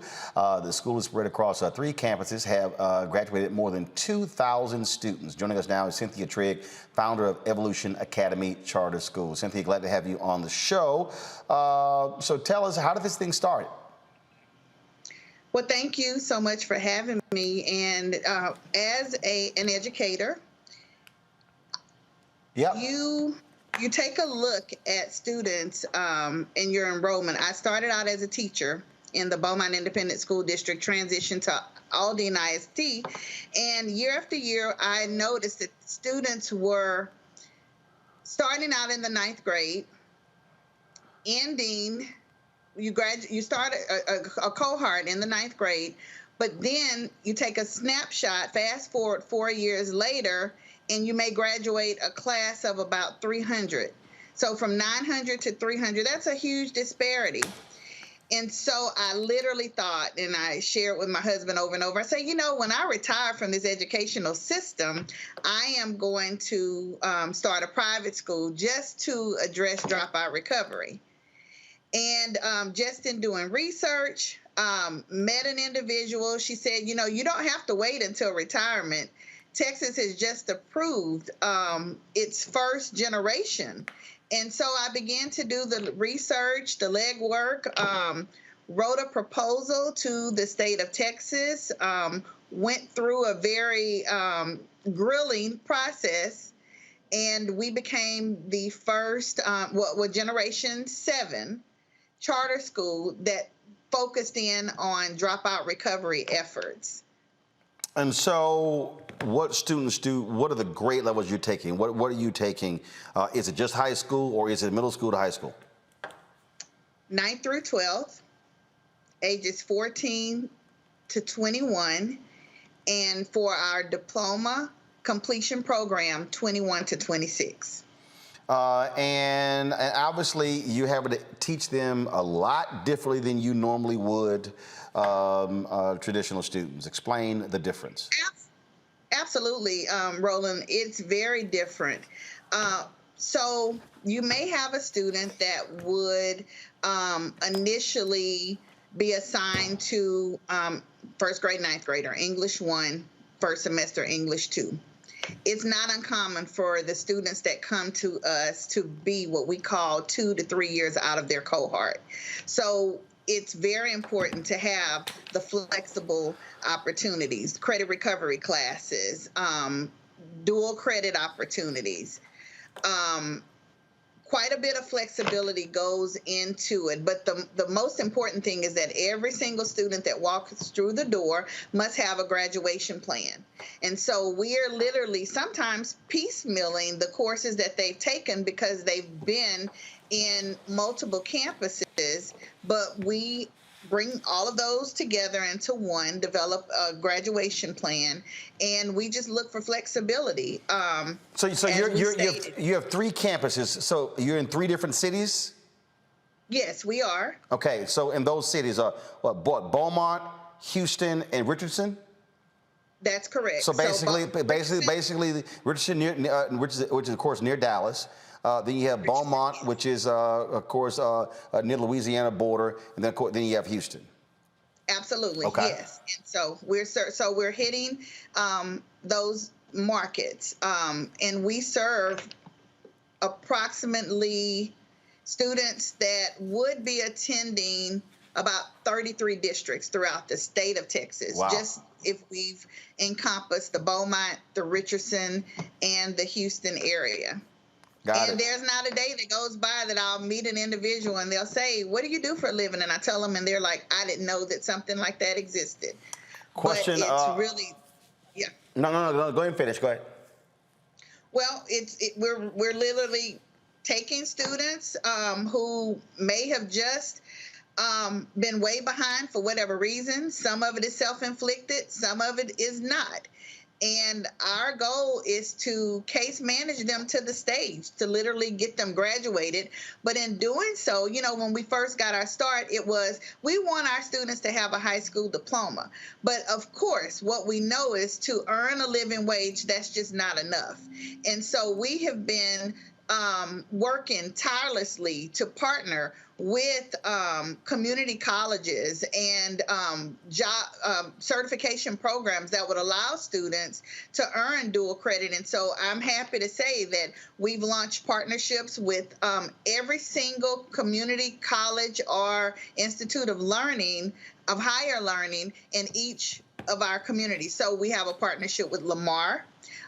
We have a partnership with Lone Star College and Dallas College that works with our students that are behind. So it really doesn't feel like they're behind, because what we tell them is, you know what, you may have gotten a slow start and you may have, you know, had some issues. But what we're going to do is, once you have an opportunity to earn an associate's degree prior to leaving here. So let's maximize this free of charge. Right. And there's no lag time. So you are literally ending up where you would be because you're making up for lost time. And we're just compressing that. Questions from my panel. I'll start with the educator, Julianne Malveaux. Sister, first of all, thank you for your work and congratulations on everything you've done, especially the partnerships.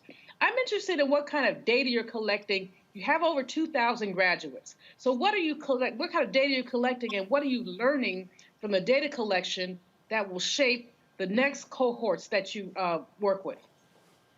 What we are learning is that our students require social emotional support on steroids. That's one of our major pieces. And so the resources that you would have on a 1-to-1 ratio in your traditional independent school district may look a lot different, because we literally have to case manage students because of the social and the emotional that they are constantly dealing with. And it's just easy. We have restorative justice practices. So it's just not, you don't get to just get suspended because you're not doing what you're supposed to. No, what we're going to do is we're bringing our in-house judicial system in. And so you might be adjudicated to counseling. You might be adjudicated to an after-school program where literally we'll have staff come and pick you up. So it's really changing your mindset about how you interact with students and moving it. It's moving the bar. And you said you were previously in the education system. With this one, you get to actually run and control the school. Yes, I started out as a teacher I taught for 5 years. I then transitioned into administration, where I served as a principal, assistant principal. I've worked as an educational consultant with one of the 20 regional service centers that are that's assigned in Texas. And so I had an opportunity to work in multiple small, large, and middle school districts that really propelled and helped me in this 20-year journey that we've had. And then that coupled with an amazing staff, amazing group of educators that really did not sign up. Some teachers think, okay, I'm just going to teach my content, but we're very intentional with our staff and letting them know this is it's a nurturing environment. And so our students have individual learning plans, right. Standard-based curriculum, and career and technology training is competencies is a must prior to leaving. 2 more questions. Kelly. Sure. Thank you for coming on. I am looking on your site right now, and it appears that you have tracks, so to speak. You have AV Tech and Comms coming soon, business admin, health sciences, and the like. I liken it almost to like trade school meets high school, and it, from what it appears to be, based off of what you just said as well, it's like a holistic rehabilitative center for those who want to get their lives back on track. So I guess my question is, what is success to you? And do you have any success stories out of the students? I'm sure you do. If you could share a couple of them, and also explain the tracks and where the tracks go for the students. Sure. So we have the Business Support Center systems track where students are engaged in the opportunity to complete a Microsoft certification. We have, we will be implementing what's called it's our community healthcare worker track that propels students, if they're interested in the social work arena, there's a certification that goes along with that. There's an entrepreneur certification that students that may want to start their own businesses. We have students that are very creative and they need a roadmap and a model. And so our success stories stem from students that have been told by former educators that they would not amount to anything. But I had a young man who, after his rap career failed, he remembered that I had a teacher to take me through a dual credit program, and I did pretty decent. And so now we call him Doctor. We've had a set of triplets who were dropouts, yet they came here, they engaged in the program, and they were able to move forward, graduating in the top of the class, 1, 2, and 3.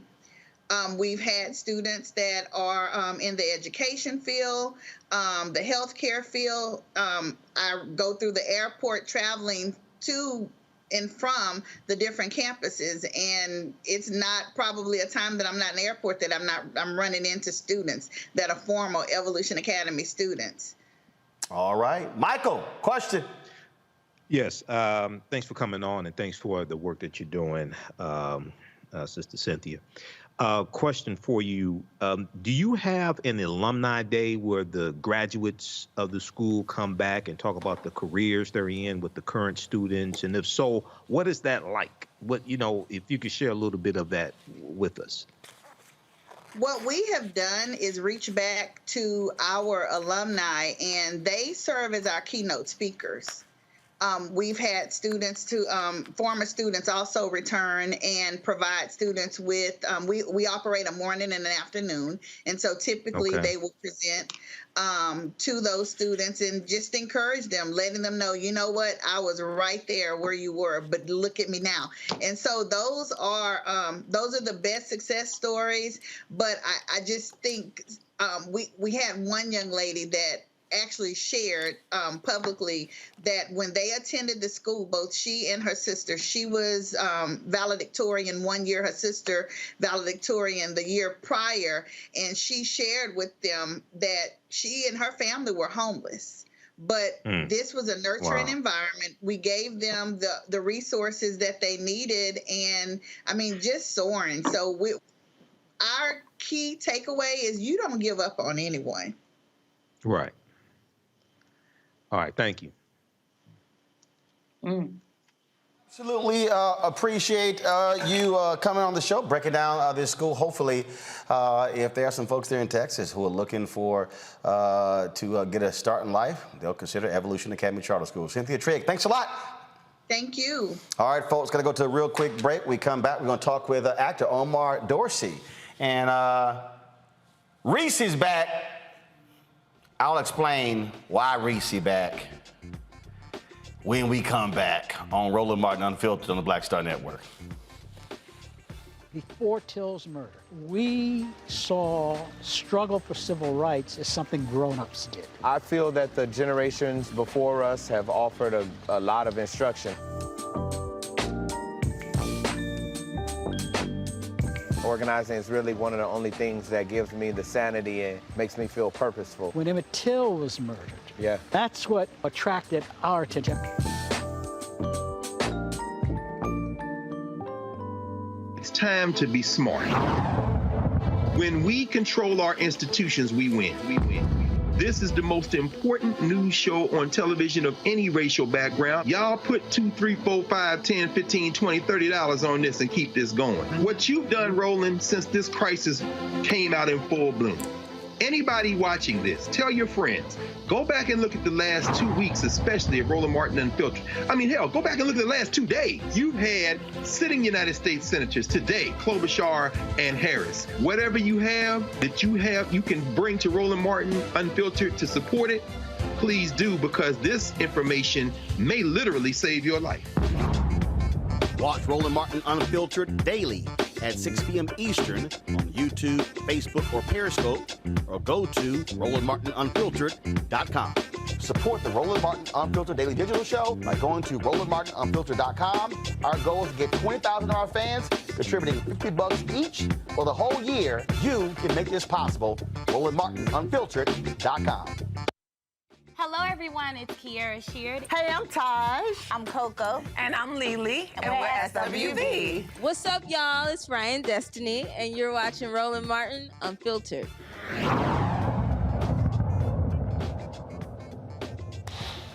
All right, folks, my next guest. You've seen him on Queen Sugar. You've seen him playing the Harriet. And he also played one of the roguish, thuggish, most vile individuals on Ray Donovan. I cheered every week for him to get knocked off. Joining us is Omar Dorsey. What's up, man? What's going on, Roland? How you doing, man? All right, so let me explain to y'all how Omar and I first got hooked up. So I was watching Ray Donovan, and I could not stand his character. I reacted with glee when Ray took him out. And Omar tweeted me like, damn, bro, you got that much hate. First of all, what's the name of that character?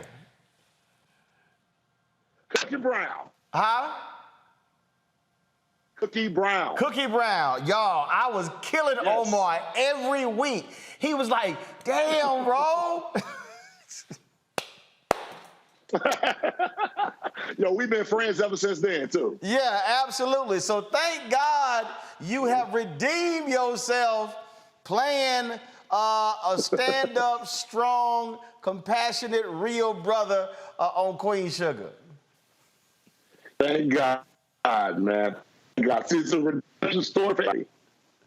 So first, talk about this here because your character, Hollywood, is a different role from what we normally see black men on shows. You know, one of the things that I greatly appreciated, not just with your role, not just with the other brothers, when Dondre Whitfield was on his character, you saw multi-dimensional black men and you did not see caricatures. Correct. You know, that's what it's supposed to be, though. It's supposed to be real life. That's what the artist's job is to do is to reflect. I do a good job of that. It doesn't always have to be hyper reality. Look, I like playing the bad guy. I like playing an over the top dude. But the reason that Hollywood is the most satisfying role I've ever played is because, you know, I'm really playing a real person, a person who I see every day, the person who I am, the person who my dad was, who is, the person who my brother was. You know, and for me to be able to bring that character to life, it's been the most important thing of my career. And when we talk about that character, it's also a grown role.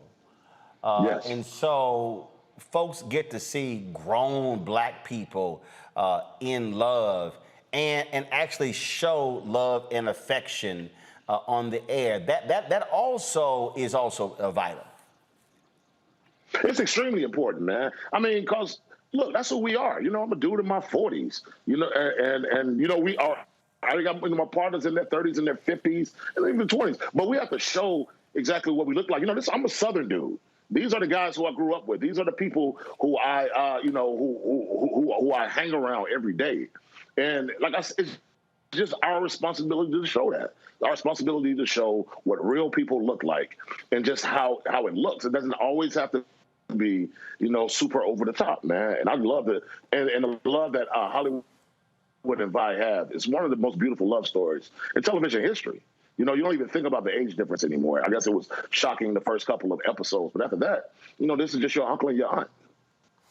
Indeed. And I told y'all why Reese was back. We were supposed to have Omar on yesterday, had some technical issues, came back. Reese is like, I got to ask a question. I got to ask Omar a question. I was like, all right, calm down. And so I didn't even know. So Reese, what, you do these Queen Sugar weekly recaps? Is that the deal? Yes, I do. I recap Queen Sugar with a panel of two of my girls, my sister and my friend, every Tuesday, right after the Eastern airing of Queen Sugar. It's a great discussion. We break it all down. We are all Team Hollywood. So, Omar, I'm very happy to be here on this panel tonight. So can I ask a question? Thank you, Reese. Yeah, ask a question. Of course you can. Okay.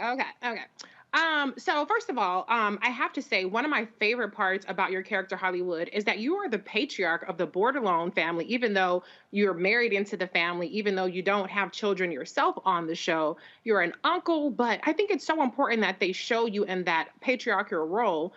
So that's one point I want to make. But the other point I want to make is early on in Queen Sugar, it was famous for having all women directors. But this season, we're seeing an increased emphasis on Black men and their mental health with the opening of The Real Spot. I'm curious if there has been a bigger role that Black men have played behind the camera this season with that increased emphasis on Black men, or are you as an actor and your fellow actors, Kofi, stepping up in that way to really make sure that your authentic Black male voices are being heard in the portrayals of your character? You know, the growth of Hollywood as a character has been tremendous, right? You know, comes in, he's the boyfriend of the matriarch of the family. You know, he's a guy who's almost on the outside, but, you know, he can drop a word in here and there as a wise sage. Throughout the seasons, you know, especially after, you know, the passing of the patriarch of Glenn Turman's character, you know, somebody had to step into that role. And I was so glad that they started letting Hollywood be that one. We have an amazing showrunner named Anthony Sparks, really cool brother, strong brother. You know, he and I had a lot of conversations, and I said, we have to start, you know, I would love to get more into Hollywood's life and not just him being the person who is the husband of Vi. And so for this season, especially after last season, the passing of his mother, and then this season, open up The Real Spot, it is opening up that character a little bit more. And it's been, and I think that especially with all the mental health things that we're dealing with, you know, on this season, and then the things that Hollywood particularly is dealing with, you know, his mother passed last season, that don't go away. You know what I'm saying? Right. He still has things to deal with. He's still like, this is only 3 or 4 months later after, you know, last season ended. So he's still fight dealing with that. And, there'll be other things this season that you'll see that, Hollywood even gets into a little bit of more of a paternal bag.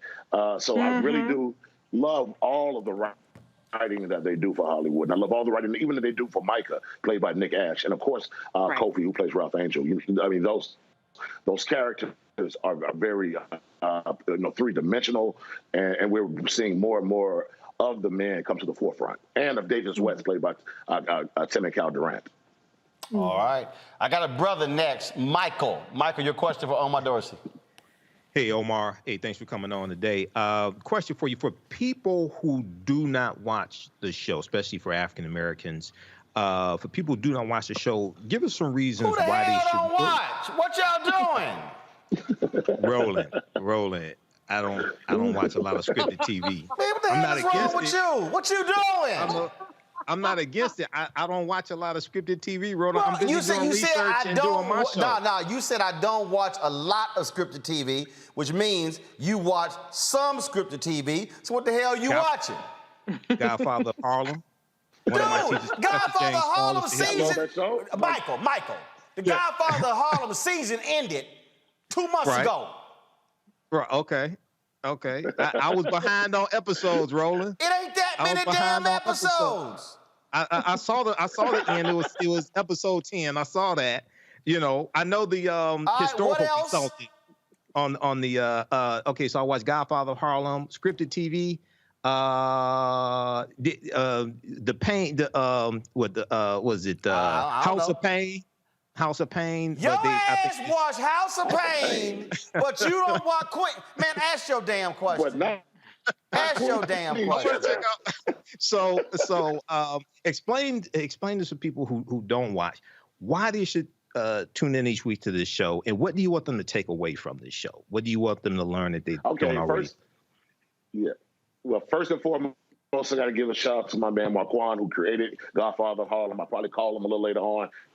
I'm in Harlem right now, and that's my brother, but he's made a tremendous show. Tremendous. Nigel Thatch, Forrest Whitaker, everybody, Giancarlo Esposito, the whole cast. And Professor James Small, who's the historical consultant. Yes. Yeah. He's one of my teachers. Exactly. So I'm not mad at that at all. But what I will say is this. If you, Queen Sugar, man, it's just, it's a show about family.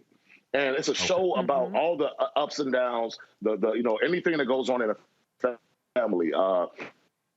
It's not super high drama, but it's humor or whatever. It's just it's what we life.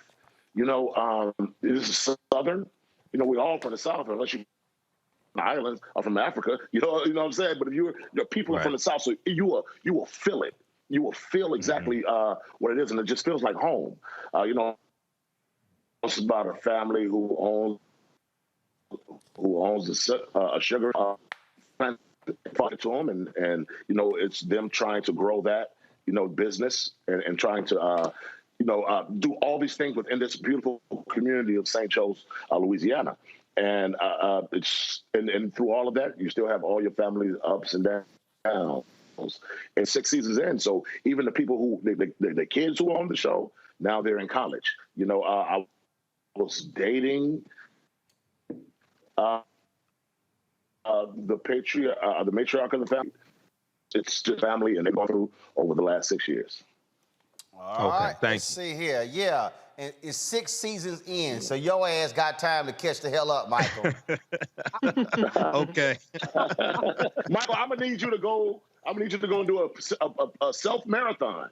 Right, binge. I'm gonna need you to do a marathon. Just get you, binge. Since Godfather of Harlem has ended its season 2 run 2 months ago.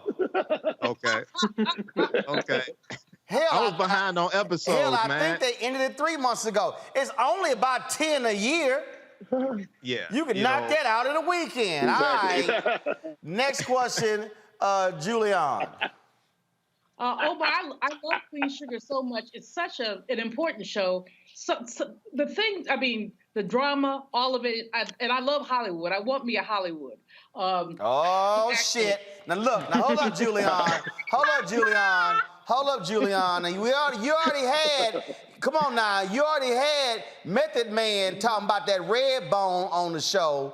Now you trying to go from Method Man to Omar? Give me a break, bro. Anyway, Omar, my question. Let me go to my question. Bro, this messing with me again.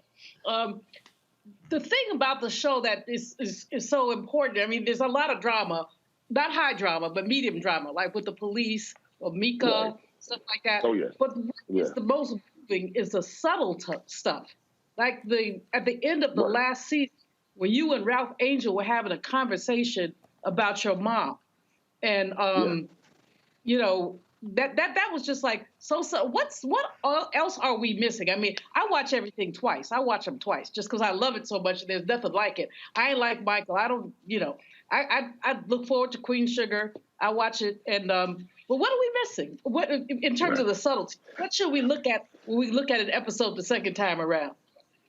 You know, I'll tell you this. This one thing that I will say is, notice the relationships between the brothers, between Prosper and Hollywood and Ralph Angel and Micah and little Ethan.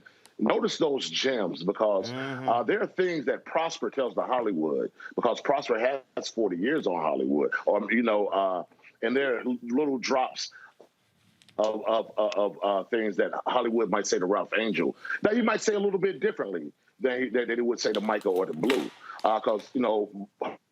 Ralph Angel's a little older. He doesn't want to treat him like a kid. The man has a son.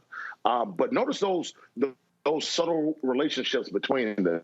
And that's how men talk to each other. Yep. You know, it's funny. I was talking to somebody today, and they were like, Omar, you know everybody from Sam Jackson to the youngest actors. And I said, because I'm right smack dab in the middle. You know, I'm in the middle. Sam Jackson was my OG. You know, Wendell Pierce is my OG. But I am like, you know, Kofi and Lakeith and all of these other younger guys, you know, I'm there. So with the things that Sam or even Denzel have dropped, jewels they dropped on me, those are the same jewels that I can drop on the people who are in their 20s. And Queen Sugar does a really good job at that. If you get a chance to notice the conversations between the men, especially this season with the real spot going on. Yep, I agree. Kelly! I can't express how excited I am to say hello. So hello, huge fan of Queen Sugar. But that aside, because I actually am really more interested as to you as a person on set, considering all of the, even though it's scripted, but it is still trauma that you have to portray between the shootings, between the deaths that have been on the show, the racial tensions that have been on the show, and considering that Ava DuVernay is the creator and executive producer on the show, and she has been known for bringing on therapists on set, my question to you is, one, is that something that happens on the set of Queen Sugar as well? And two, how has your mental health been taken care of on set, given the heavy drama and trauma that you have to portray on screen? We more so did it on When They See Us. When I worked with Ava on that, we did have therapists on set. That was extremely heavy. That's a heavy subject. You know, as needed, you know, if anybody needs anything on Queen Sugar, you know, mental health wise or whatever, our producers have no problem getting that done. You know, there have been deaths in our families. Tina, I don't want to talk out of turn, but I will. Tina Lifford lost a sister while we were shooting. I lost a brother while we were shooting. Nick Ash, you know, even in the midst of us doing last season while we were in quarantine, you know, shooting while we were in quarantine, man, Nick Ash lost his mother in the midst of that. So whenever anything is needed, you know, I mean, it's one thing about our show and about our cast and about our crew, we're a family. You know, we're extremely family. So whatever is needed, whether it's me or whether it's the producers, you know, Cheryl Miller, Paul Garnes, or whoever might be producing, you know, they'll make sure that we're all taken care of. And I'll do the same thing for my cast because it's my cast. And, you know, these are my brothers and my sisters. All right, then. Reese, all right, you get a second question, Reese. Yay. Okay. One of the things I love about the male characters in particular on the show is the power of redemption. Your character, Hollywood, I know it's a long time ago. People may not remember. You had some drama with your wife being off on here, and Aunt Vi had to forgive you. Right. You know, Ralph Angel. Yeah, I he had remember. I watch. I remember. Okay. Well, a lot of people don't. Michael don't. Right. No, this is the education for what we're talking about right now. Right. Okay. And then so Ralph Angel has his past. Darla, it's not even just the men, it's all the characters. And even Davis, we're going to see this season with him kind of having his redemption side. Prosper perhaps will have his redemption with his daughter. That relationship is strained. Can you talk a little bit about the power of redemption in Black male characters and showing that they're not their flaws, they're not the mistakes that they've made? Right. I'm going to defend Hollywood right now. All right. Look, he was doing the right thing in a backwards way in his own mind, right? He was kept the wife because she needed some insurance and she was going through some things. He wasn't really trying to keep her and just like, well, I got a girlfriend here and a wife here. He wasn't doing that. That is true. You know, but he got caught, you know, and he didn't tell Vi. And that is not cool. But yeah, it's always beautiful to have redemption, you know. And I think the biggest redemption story out of everybody will be Davis West. I mean, that's what it's. That's what you know, was set up to be. I mean, from season one, you know, he was set up to be. I mean, he was written and it was written for him to be the catalyst almost for Queen Sugar. That is true. Because throughout the years he do better, trying to be better, and even like, you know, he come with it was the prayer. We all came together for dinner, and you know, he came and apologized to the whole family. You know, that's real man stuff. You know, when you've learned, you're like, look, I am not my worst judge. I'm not my worst merchandise. You know, I can continue to grow, and it's really beautiful to see that. And like you said, with Prosper, even with that relationship that he has with his daughter, you're going to see that growth. Happy that, you know, that we're bringing that in, because that's going to be a very beautiful relationship when you see it. But he has work to do in order for that to grow.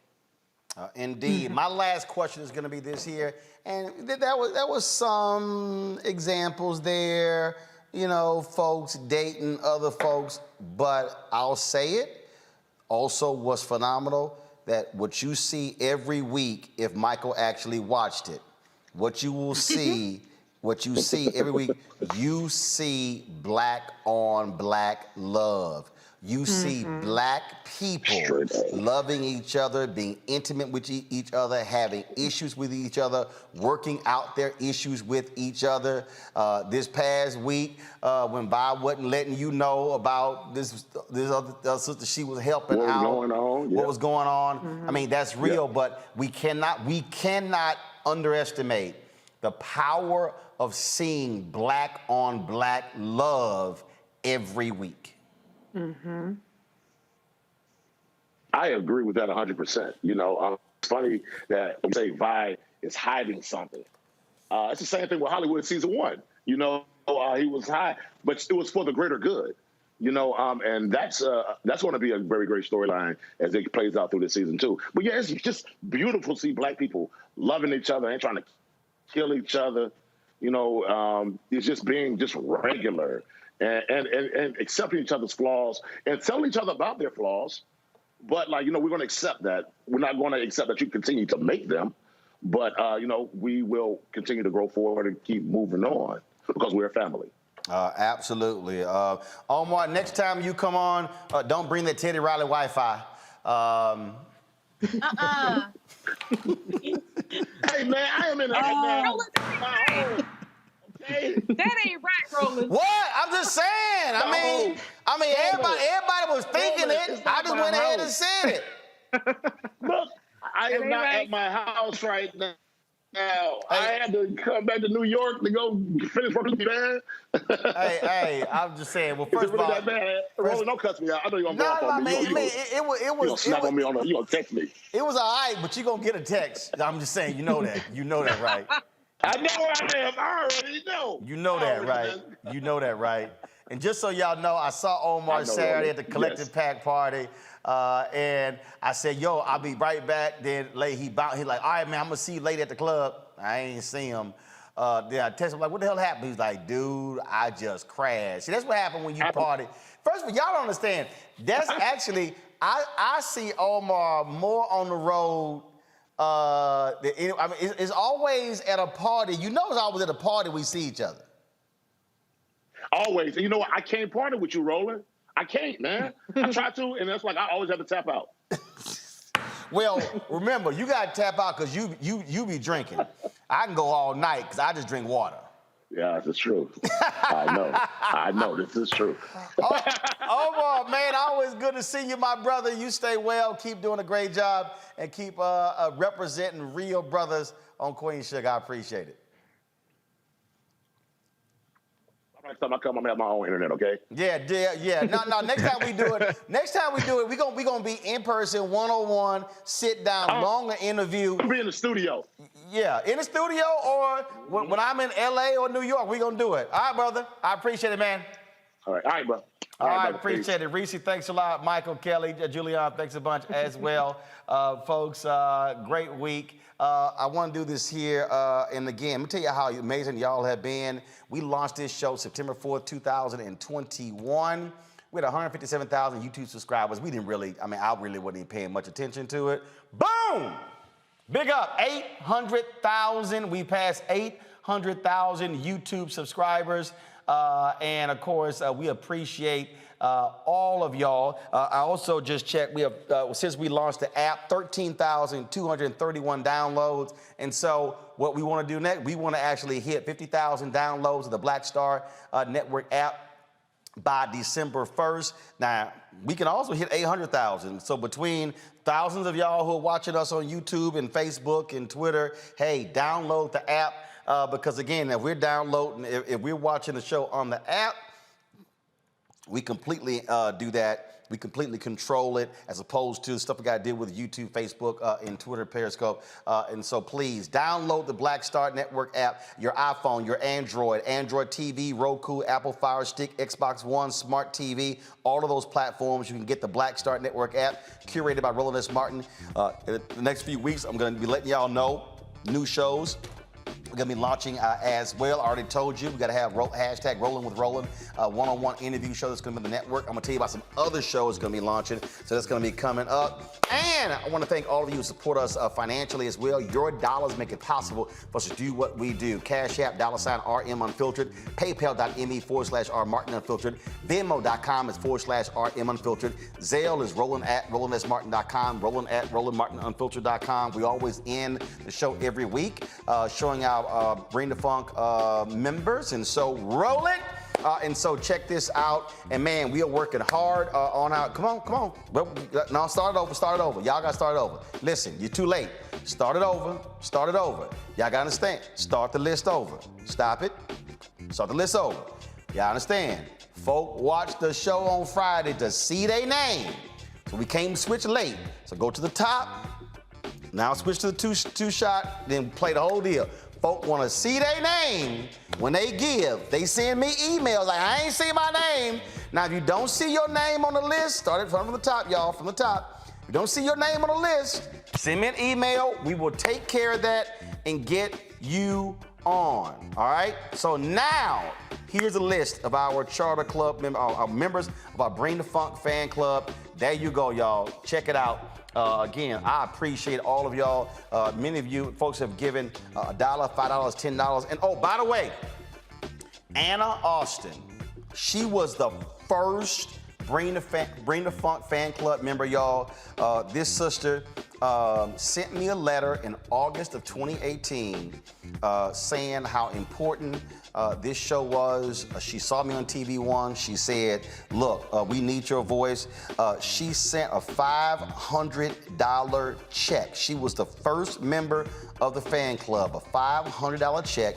She was 92 years old. And I put it out on social media. Like, yo, I was like, do y'all know who this woman is? And I was like, I said, I had no way of reaching her. Somebody hit me up with her phone number. So I talked to her and her daughter the other day. She's now 94 years old. She's like, look, my daughter got to show me the app. She said, I ain't on Facebook. I ain't getting on Facebook. I was like, Anna, ain't no problem. It's all good. So I had a great conversation with her. She is a huge fan of the show. And that's what I'm talking about, y'all. That's the kind of support that we have right here on the show. There was a brother named Ivan Thornton. He's a fraternity brother. She actually blessed him. So Ivan called me, gave me her number. We finally connected and talked, had a fantastic conversation. So shout out to Anna Austin and her daughter, Diane. I thank you again. She was the first member of the Bring the Funk fan club, and she sent a $500 check. But y'all, every dollar matters, whether it's $500, $5,000, $25, $10, $5, $1, doesn't matter. I've had folk, y'all, walk up to me and put money in my hand when we've been at events. They said, this is for the show. We were in Tulsa. Dude gave me a $300 check. Another brother put $100 in my hand. We were in Chicago. We're doing the show. This brother was riding by, y'all, straight up. I'm not lying. He was riding by. Was he in the car here or was he on his bike? I think he was, actually may have been two. One dude was on his bike, heard where we were, walked over, put the cash in my hand. He said, I don't even need you to shout my name out. He said, but I had to make sure I support this Black News show. So y'all, that's the kind of fans that we have. That's why we got 800,000 subscribers. That's why we have more than 20,000 people who give into the show. And so we appreciate all that y'all do. Thanks a bunch. I'll see y'all guys on Monday. How?